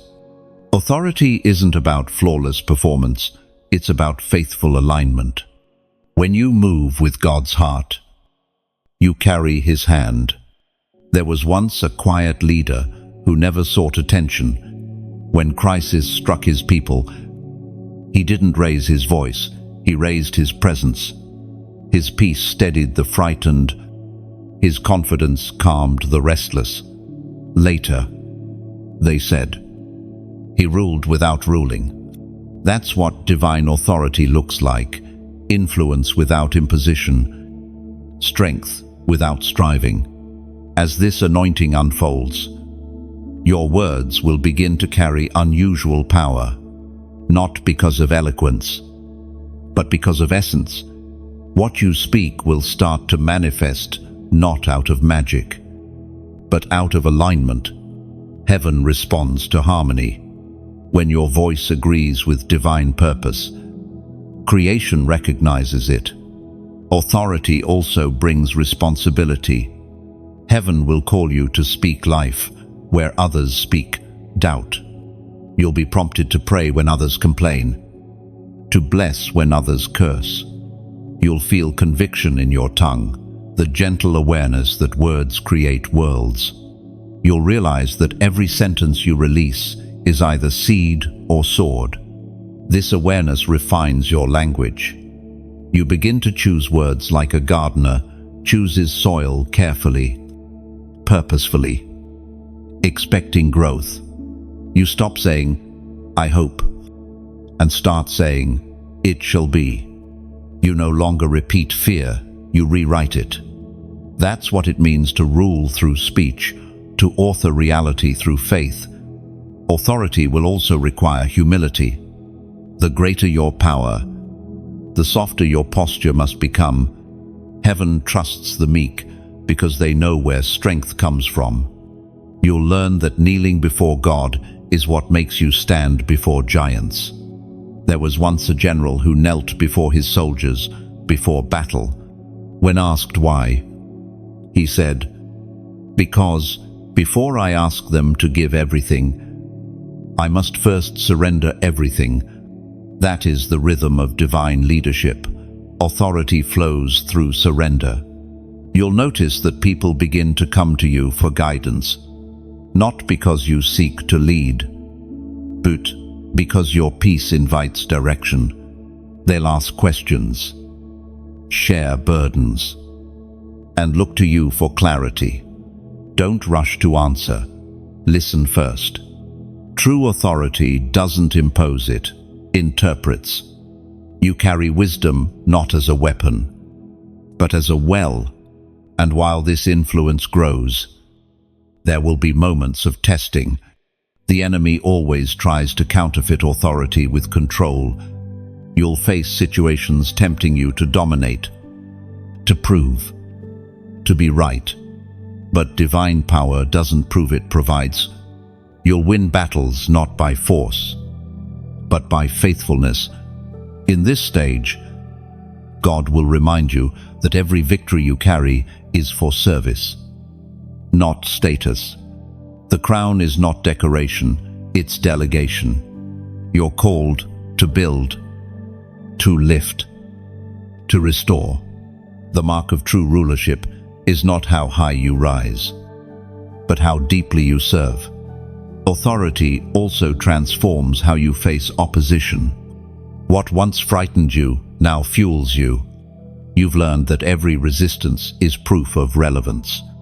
The enemy only attacks what carries potential. Now, instead of retreating, you smile and say, if there's pressure, there must be purpose. No, your authority doesn't mean you won't feel pain. It means pain can no longer dictate your path. You've become immovable, not because storms stopped coming, but because you've learned to speak peace to them. This is the maturity of a chosen one: stillness with strength, compassion with command, humility with holy confidence. You carry the balance of lion and lamb, fierce in truth, tender in love. Now, to mark this moment, to seal this season of divine authority with acknowledgement, let your spirit respond. Comment 222, not as a trend, but as testimony. The number 222 carries the symbolism of divine order, partnership, and confirmation. It represents heaven's agreement with your earthly obedience. When you write 222, you're declaring alignment, body, spirit, and purpose moving as one. You're saying to God, I walk in step with your design. I rule under your rhythm. End of 4. The repetition of 2 speaks of covenant between you and heaven, between faith and action, between calling and character. It's a reminder that your authority is relational, not isolated. You don't rule alone. You reign with grace, guided by wisdom greater than your own. So, when you type 222, see it as a seal of surrender, a way of saying, I will lead with love. I will serve with power. I will walk in divine balance. Heaven doesn't need volume. It needs agreement. And this is your yes. You have stepped fully into the design written for you since the beginning. Authority is no longer something you aspire to. It's what you embody. And from this day forward, every word you speak, every step you take, will carry the quiet weight of divine confirmation. You are crowned not by crown alone, but by calling. You are heaven's echo, in motion, firm, faithful, fearless, chosen one. Once authority begins to flow through you, it becomes impossible to live only for yourself. The power of divine alignment always leads to one thing: service. Authority without love becomes tyranny. But authority bathed in compassion becomes transformation. This is the stage of holy stewardship, where you learn to use what you've received to heal, uplift, and restore others. You have walked through the furnace, the flood, and the silence. Now heaven calls you to pour what you've learned into the world around you, not as obligation, but as overflow. You are the cup that no longer leaks, ready to pour from fullness. As written in the book of Matthew, chapter 5, verse 14, you are the light of the world. A city set on a hill cannot be hidden.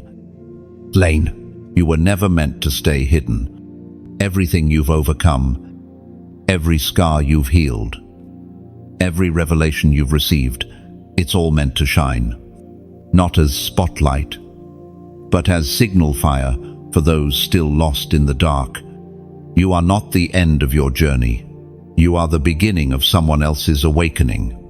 When light stands on a hill, it doesn't demand attention, it simply exists. And existence alone changes everything. The same is true for you. You don't need to convince anyone of your worth. Your presence already testifies. There was once a lighthouse built on a rocky shore. During storms, sailors couldn't always see the building itself, but they could see its beam. That single light saved countless lives. not because it was loud, but because it was faithful.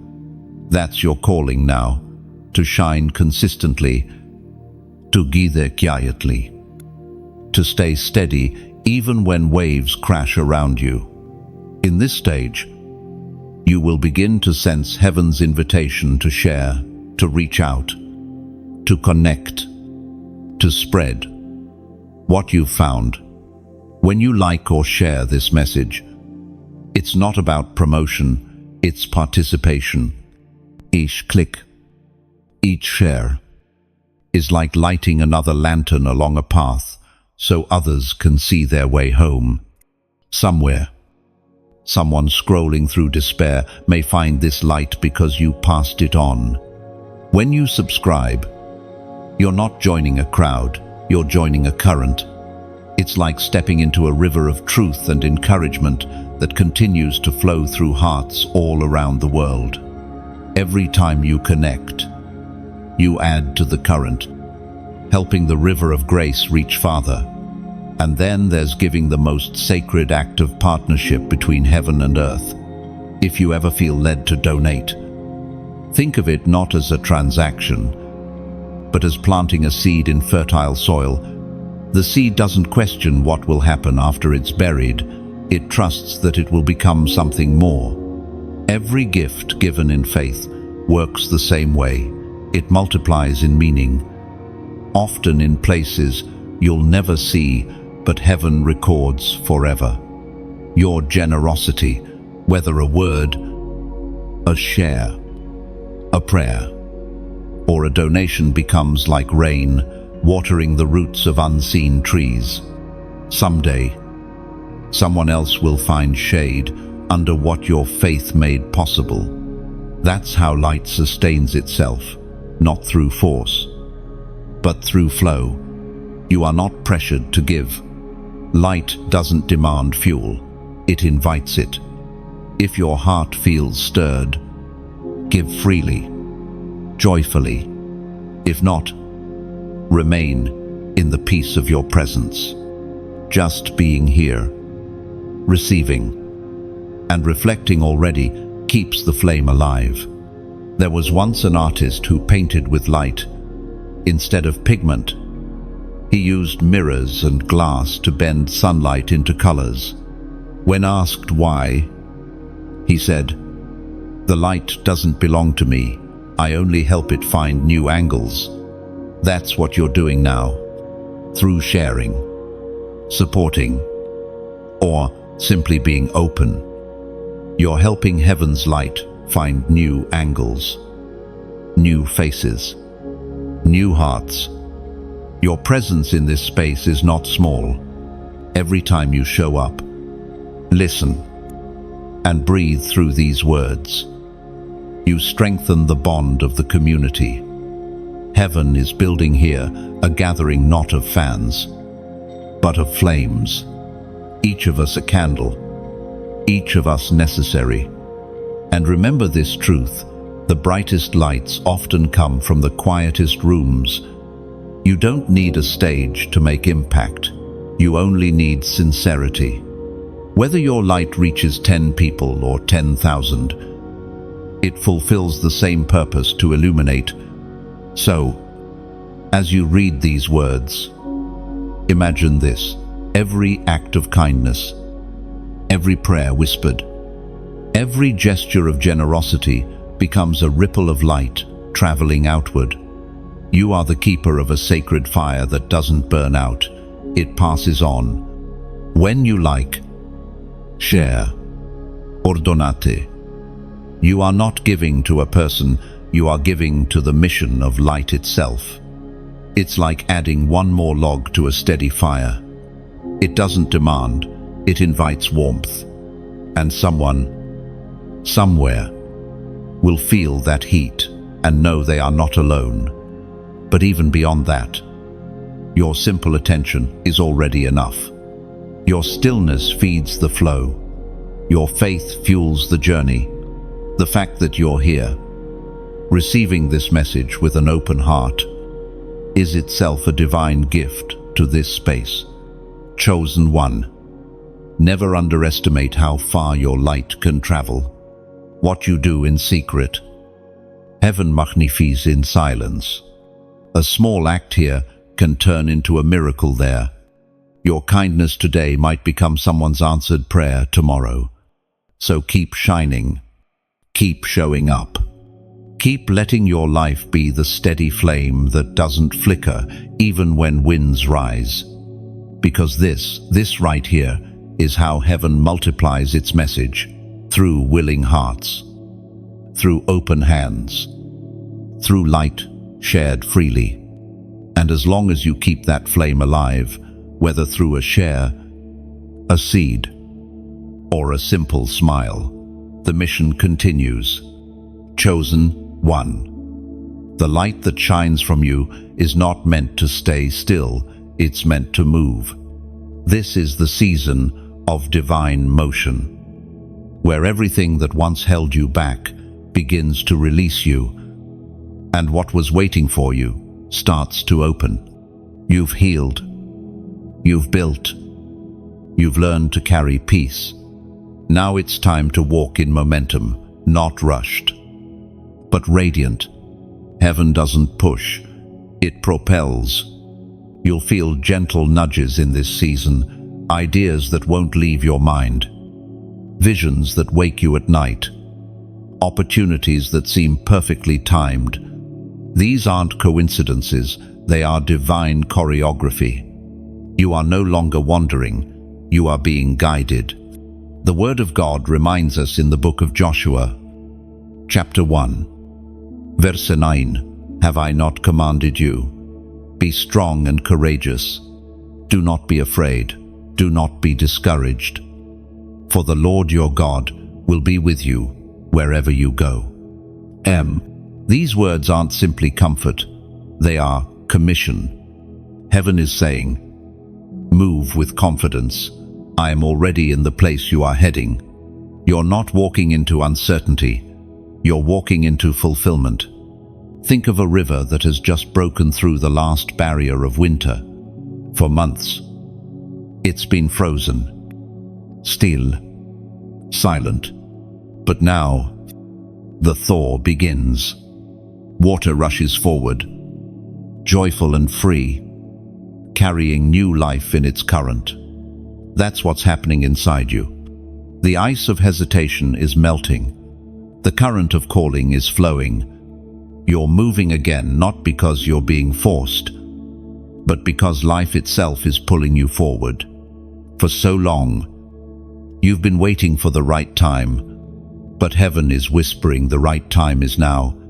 Motion is not about perfection, it's about permission. You've already been prepared. Every lesson you've endured has been shaping your readiness. There's nothing left to prove, only purpose left to pursue. And yet, moving forward doesn't mean forgetting what's behind. It means carrying wisdom without carrying weight.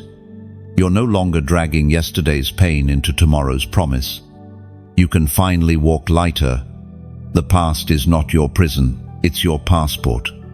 It gave you the stamps that prove your survival. There was once a traveler who carried stones in his bag, believing they protected him. Over time, the weight grew unbearable. When he finally opened the bag, he realized the stones were just reminders of fear. One by one, he dropped them along the road, and for the first time, he could see the horizon again. That's what release feels like. It's not losing protection, it's gaining perspective. As you step into this motion, expect resistance. Movement always disturbs stagnation.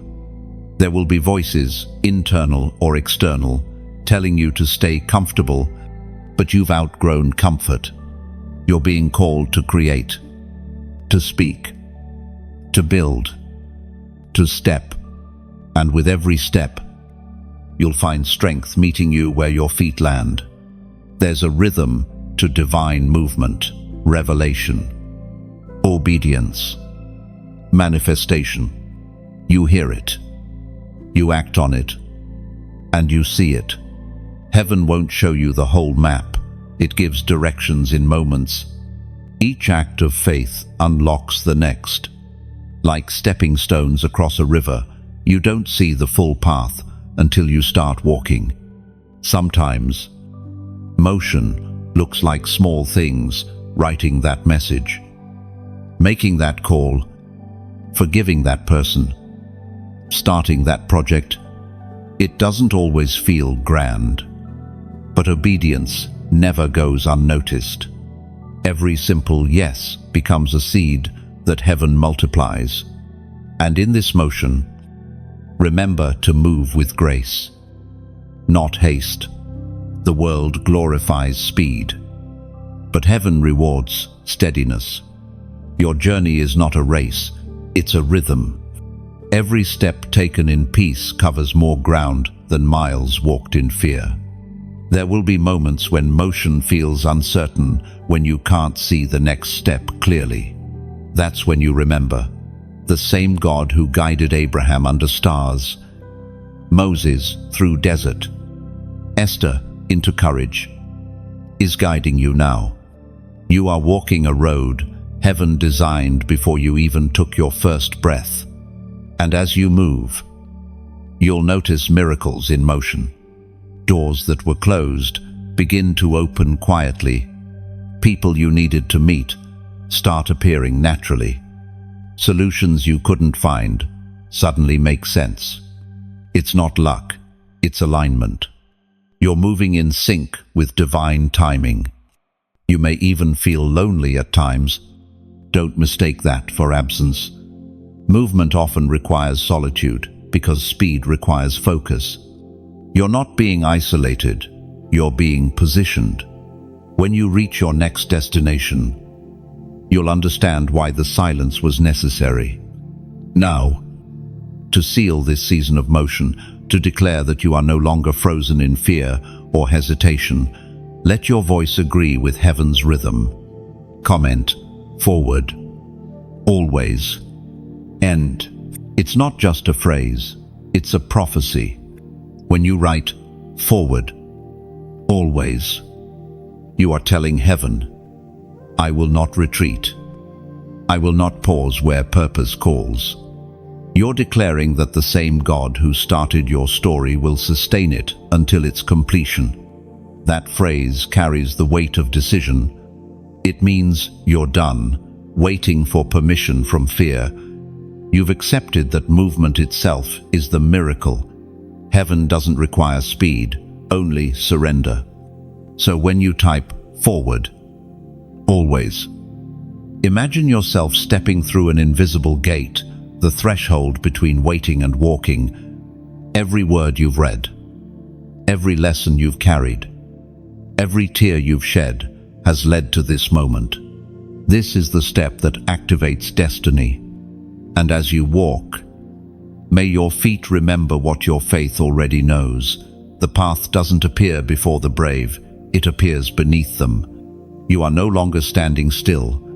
You are in motion, steady, sacred, unstoppable. The river flows, the wind carries, the journey continues. When you declare forward, always, you're not just speaking about direction, you're affirming endurance. You're telling heaven and yourself that even if the pace slows, even if the road bends, your spirit will not retreat. It's a vow of resilience, a gentle rebellion against stagnation. Each time you repeat those words, you awaken momentum again. They remind you that forward isn't a place, it's a mindset. You move not because it's easy, but because you were never made to stay still, chosen one.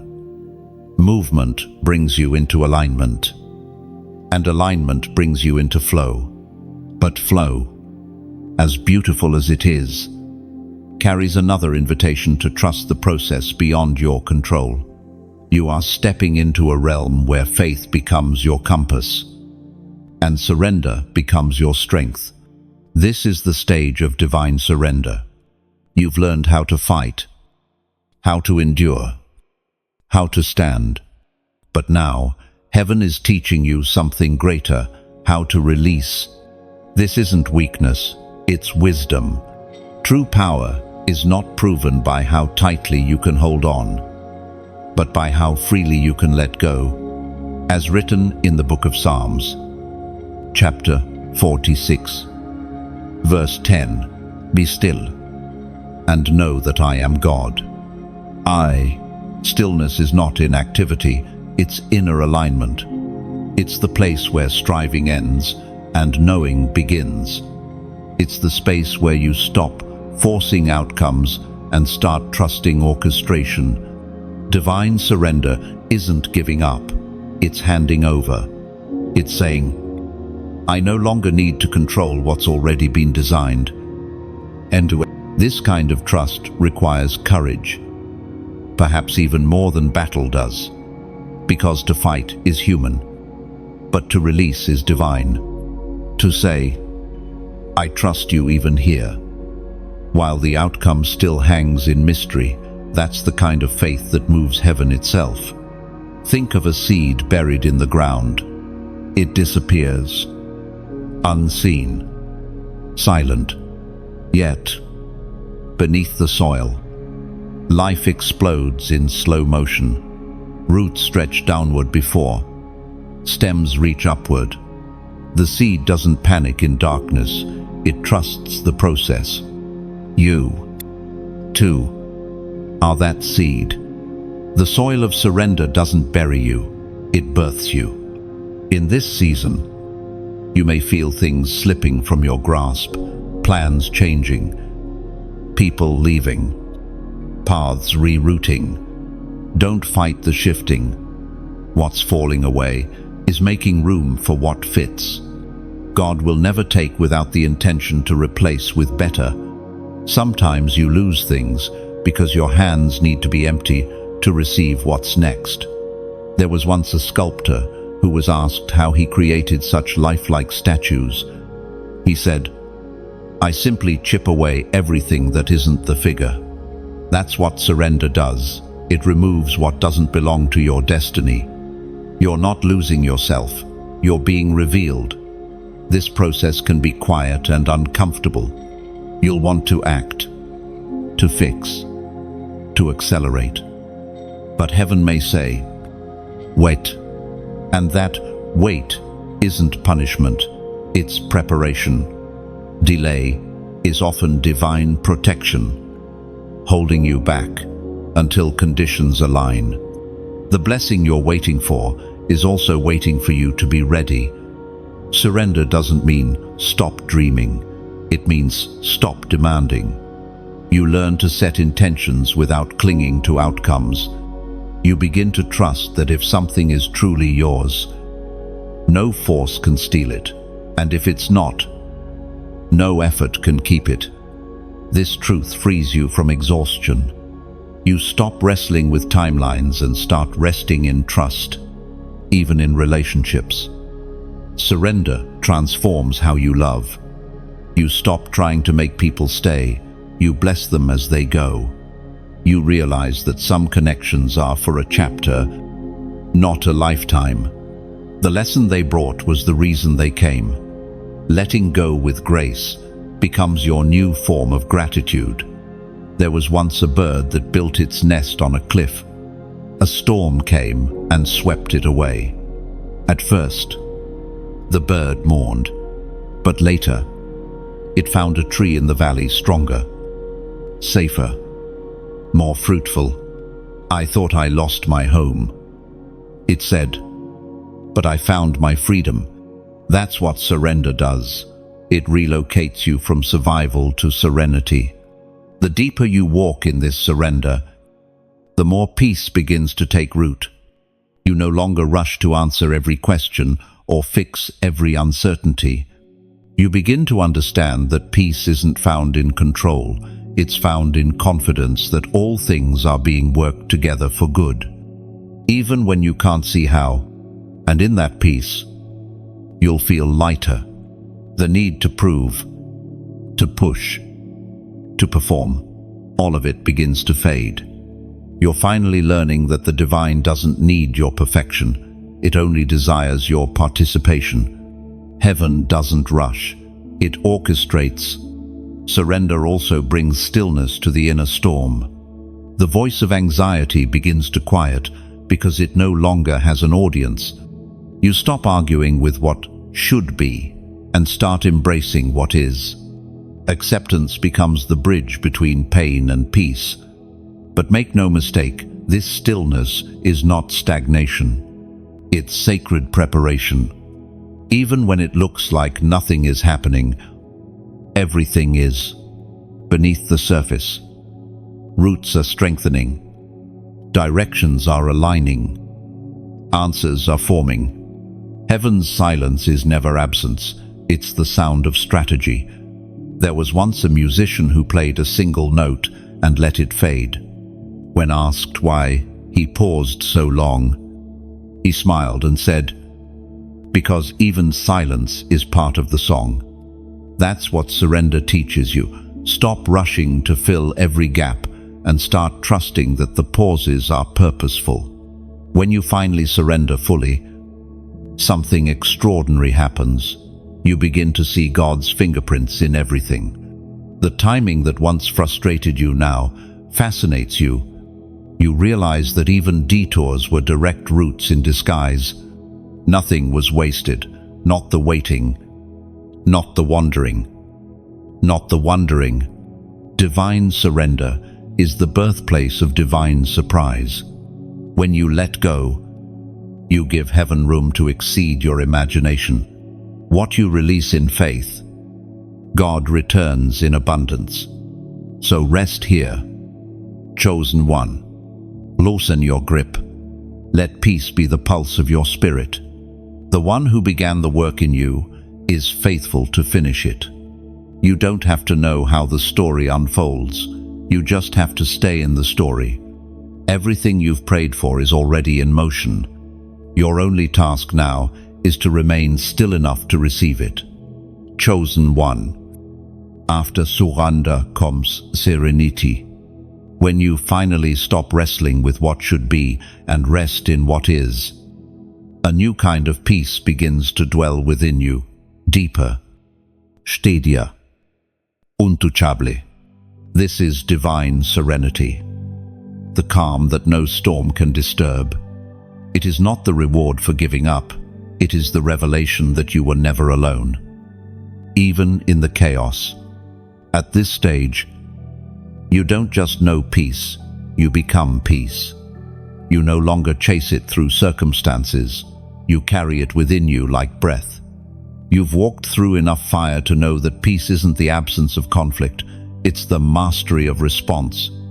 As written in the book of Philippians, chapter 4, verse 7, "And the peace of God, which surpasses all understanding, will guard your hearts and your minds in Christ Jesus."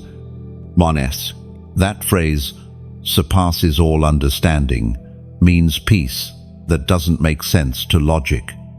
It's the calm that arrives when nothing else adds up. It's the stillness that sits beside sorrow and still smiles. It's the quiet confidence that whispers, "Even this will pass."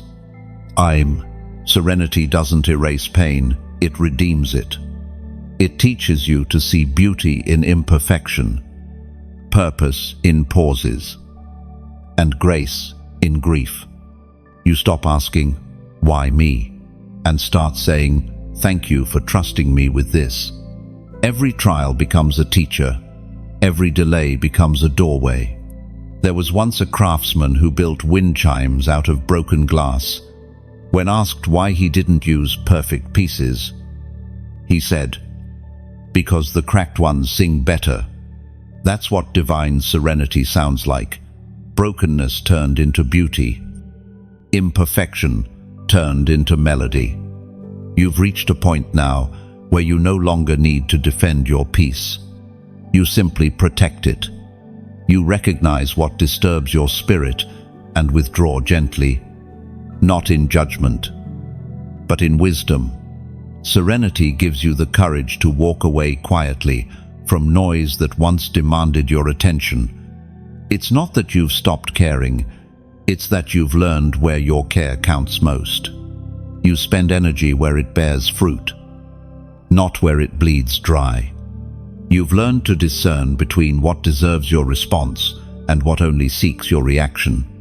As serenity deepens, gratitude grows. You start to notice the small things again, the way light dances on water, the way laughter feels lighter after pain, the way time slows when you're fully present. You realize that joy isn't found in having more, it's found in needing less. This peace also changes how you move through uncertainty. You used to pray for clarity before you acted. Now you act with faith even in fog. You've discovered that God's guidance rarely comes as a roadmap. It comes as a rhythm. You feel when to move, when to rest, when to wait, when to speak. Serenity tunes you to heaven's tempo. There was once a sailor who said, "I don't fight the wind anymore. I adjust my sail." That's what you've learned to do. Life's winds no longer scare you, they shape you. Serenity gives you flexibility without fear. You bend, but you don't break. And something miraculous happens when you live this way. You begin to radiate peace to others. People feel it in your presence. Even when you're silent, they sense safety in your calm. Without realizing it, you become a sanctuary for weary hearts, a reminder that peace is possible even here, even now. In this serenity, prayer changes form. You no longer speak as one trying to reach heaven, you speak as one walking with it. Your prayers become conversations, gentle and constant, woven into every breath. You stop needing to end them with amen, because they never really stop. Even your dreams begin to simplify. You don't crave fame or perfection, you crave purpose and peace. You've stopped asking to have more and started asking to be more kind, more patient, more real. You've realized that wholeness is greater than success. The beauty of divine serenity is that it makes time your ally, not your enemy. You no longer rush against the clock, you move with it. You understand that what's meant for you is already woven into time's design. You don't need to chase it, it will meet you when you're ready. This peace also brings restoration to your body. The tension in your shoulders eases. The sleepless nights grow fewer. The anxiety that once echoed through your mind begins to fade. Serenity is healing you from the inside out. There's an old saying, calm seas never made a skilled sailor. You now understand that every wave, every storm, every season that once terrified you was training your inner steadiness. Now that you've learned the rhythm of peace, even chaos cannot unteach it. Sometimes, this serenity may confuse those around you. They'll wonder why you don't panic, why you don't fight every battle, why you seem unbothered by things that used to shake you. But you'll smile quietly, because you know the secret peace is not passivity, it's power restrained. You no longer need to prove you're strong, your stillness already speaks. In this stage, you may find yourself drawn more often to quiet spaces, to nature, to solitude, to still mornings. It's not isolation, it's intimacy. Serenity deepens your connection with creation and with the Creator. You begin to hear the subtler languages of God, the rustle of trees, the rhythm of rain, the pause between words.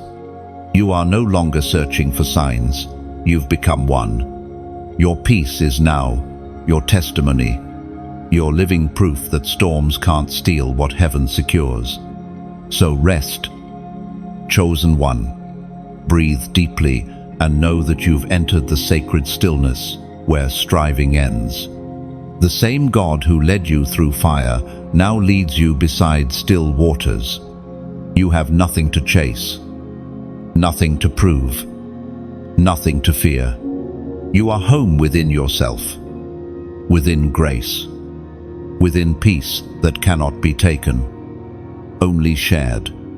Chosen one. After serenity comes something even quieter, the revelation of purpose fulfilled. This is the season of divine wholeness. When all the pieces of your journey begin to make sense, everything that once felt scattered starts to align. Every loss, every delay, every unanswered prayer now fits into a pattern you couldn't see before. You begin to understand that nothing was wasted. Nothing. You have walked through transformation, clarity, surrender, and peace. Now you stand at the threshold of completion, not as the end of your story, but as the awakening of its meaning. You no longer chase destiny, you dwell in it. As written in the book of Romans, chapter 8, verse 28, "And we know that all things work together for good to those who love God, to those who are called according to His purpose." And that truth is no longer a verse you read, it's the life you live. The struggles that once broke you now bless you. The prayers that once seemed unanswered now echo back as proof that God always knew what He was doing. You can finally look backward without bitterness, because hindsight has turned into holy sight. Wholeness is not perfection, it's integration.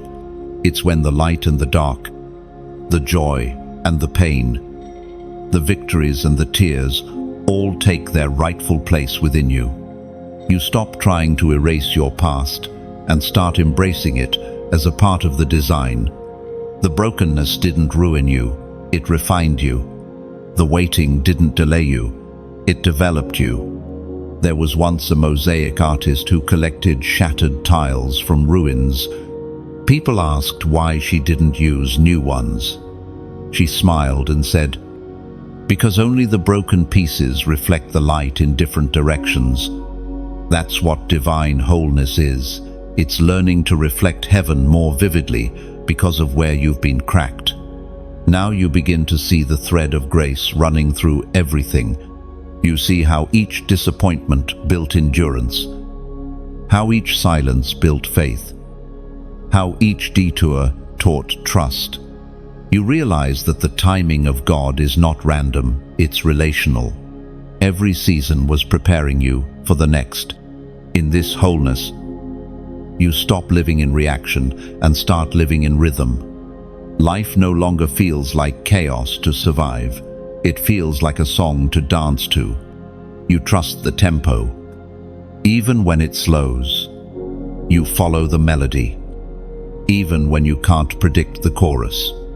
You've learned that God's timing isn't measured in seconds, it's measured in surrender.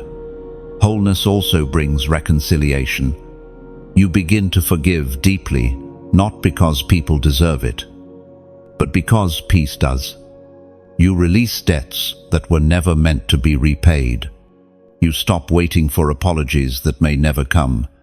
Forgiveness becomes the final key that unlocks the last gate of freedom. And in forgiving others, you also forgive yourself. You stop punishing yourself for what you didn't know back then. You honor the person. You were the one who tried, who stumbled, who grew. You understand now that your past self wasn't your enemy, it was your foundation. This new peace with yourself softens your vision of others. You stop seeing enemies, you start seeing lessons. Every critic becomes a mirror.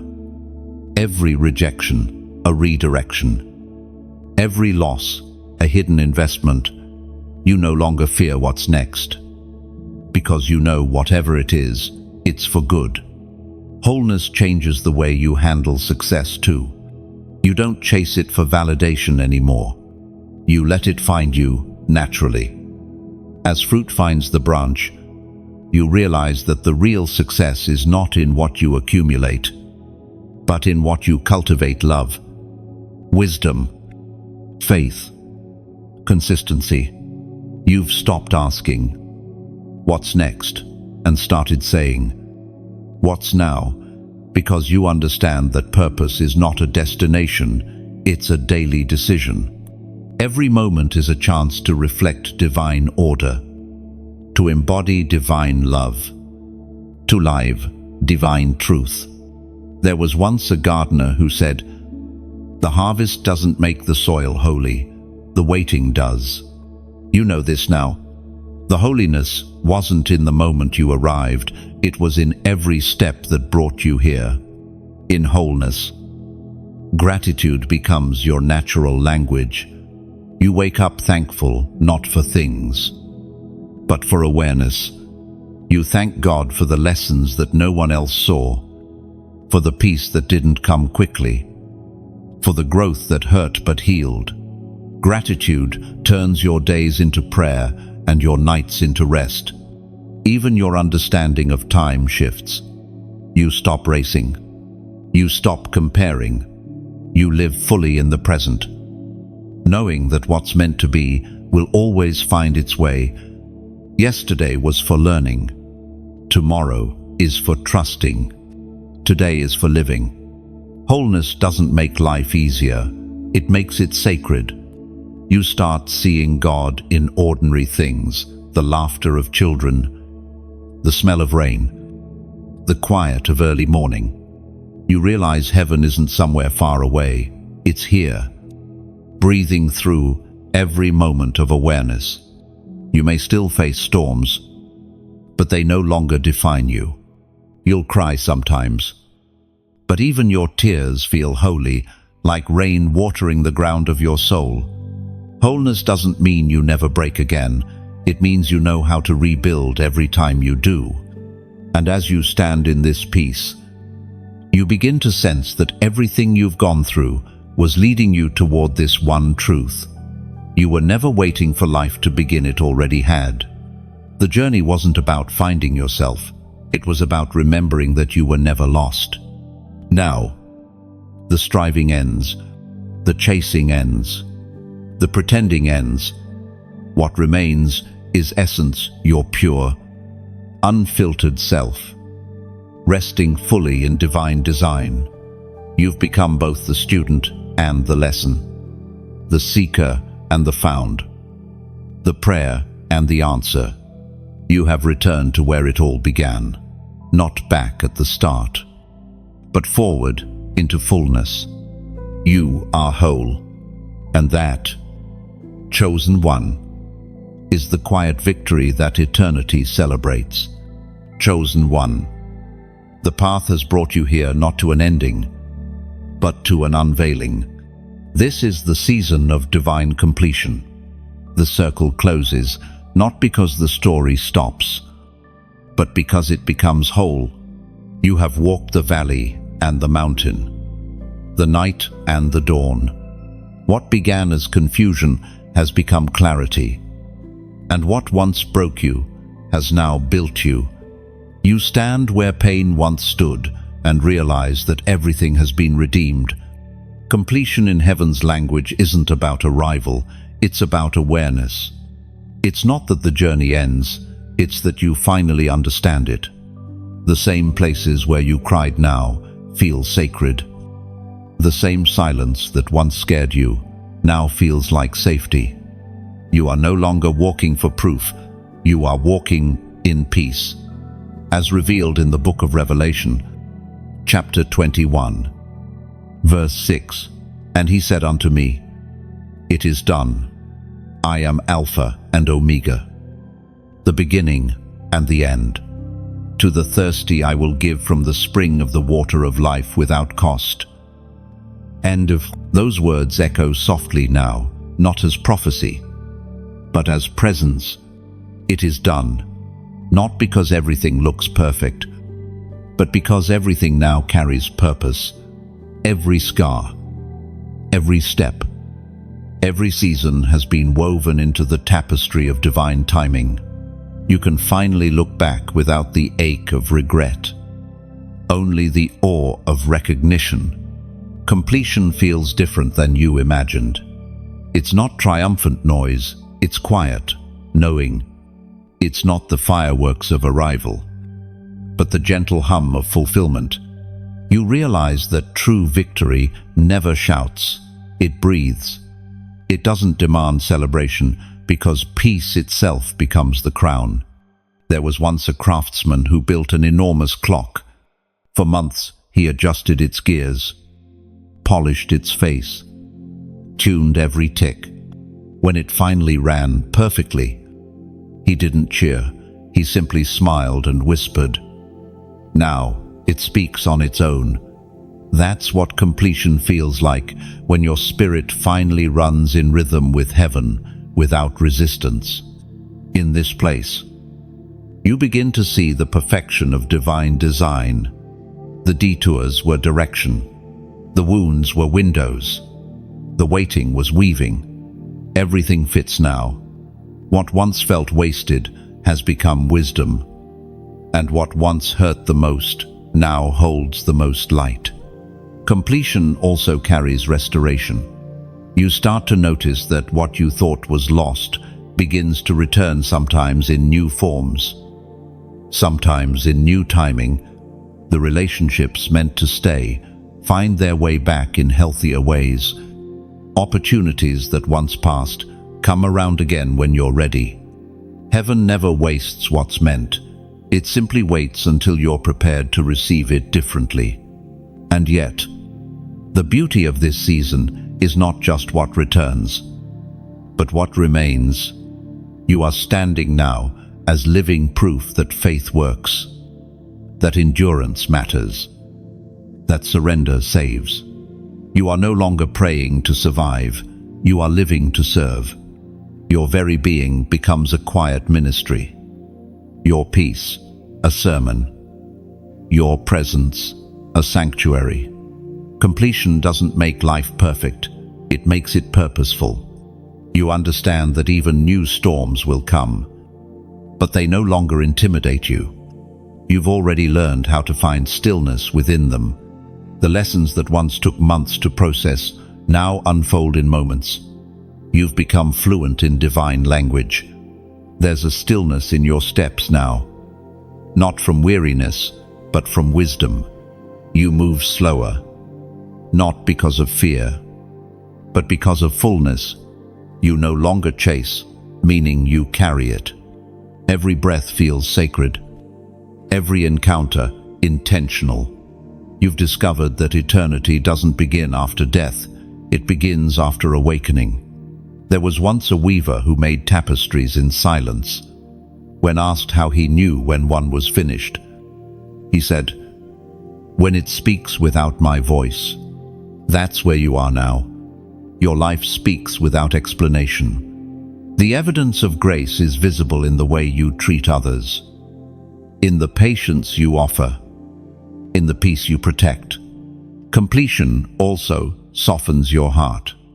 Where you once judged, you now understand. Where you once demanded answers, you now trust mystery. You see that love, in its purest form, doesn't need to be deserved. It only needs to be given.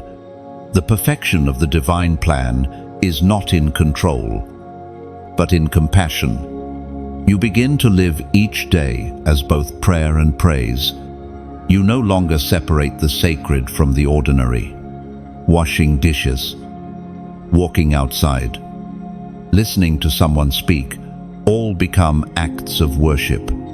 Heaven is no longer up there. It's here, breathing through the smallest details. And as this understanding settles, you find yourself smiling for no reason. The weight you carried so long has dissolved. You realize you never had to carry it at all. It was grace that carried you. You were never proving your worth. You were revealing your design. Completion brings perspective. You see how every person, even those who hurt you, played a role in your awakening. Some came to teach patience, others to mirror pain, and a few to show unconditional love. You stop labeling people as good or bad. You simply bless them all for their part in your becoming.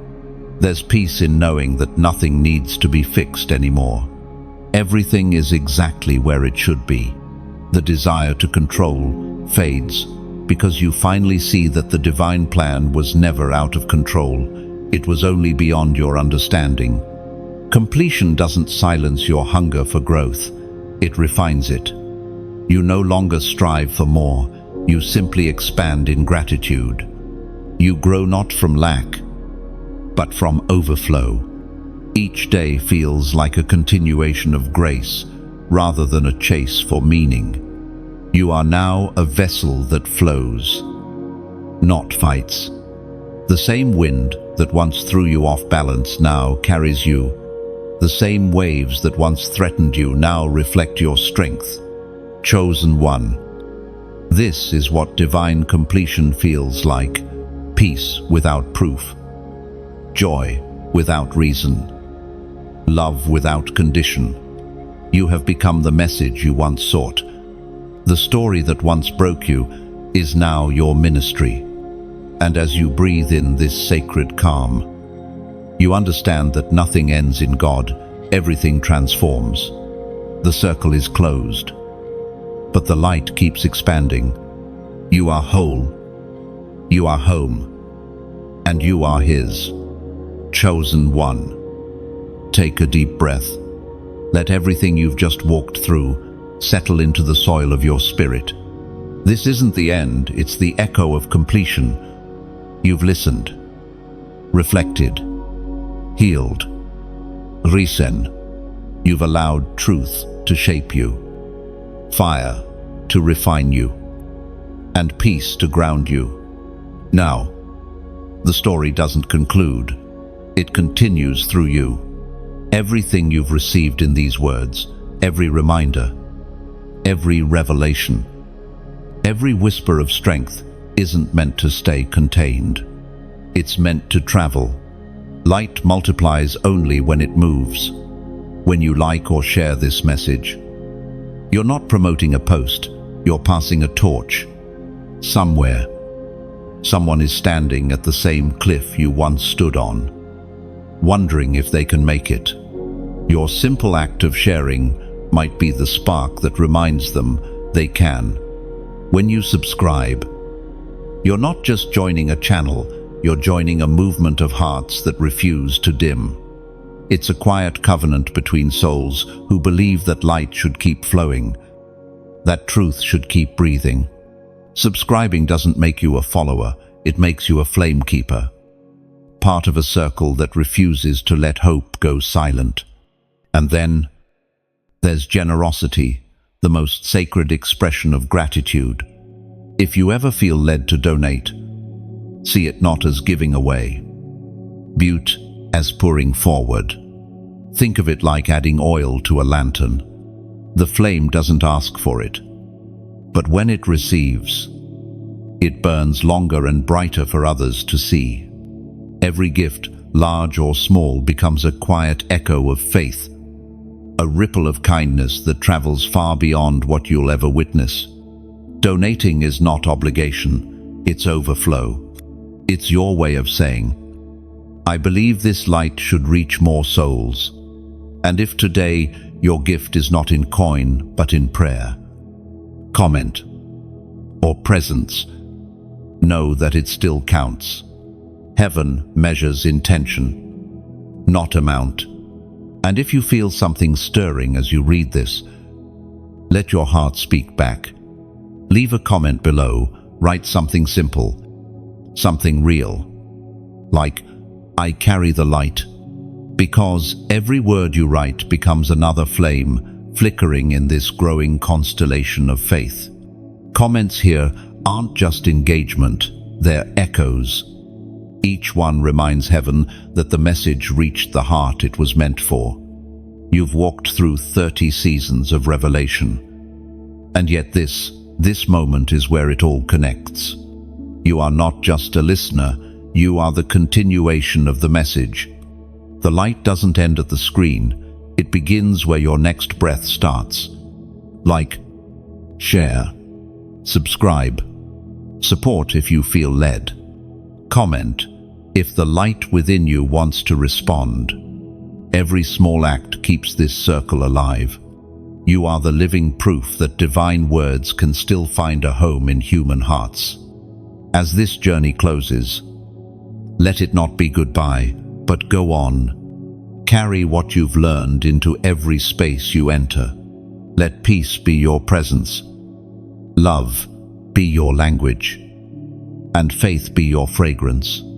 The message has reached you for a reason. Now, let it reach through you. Because the world doesn't need another ending, it needs more light. And tonight, that light is you.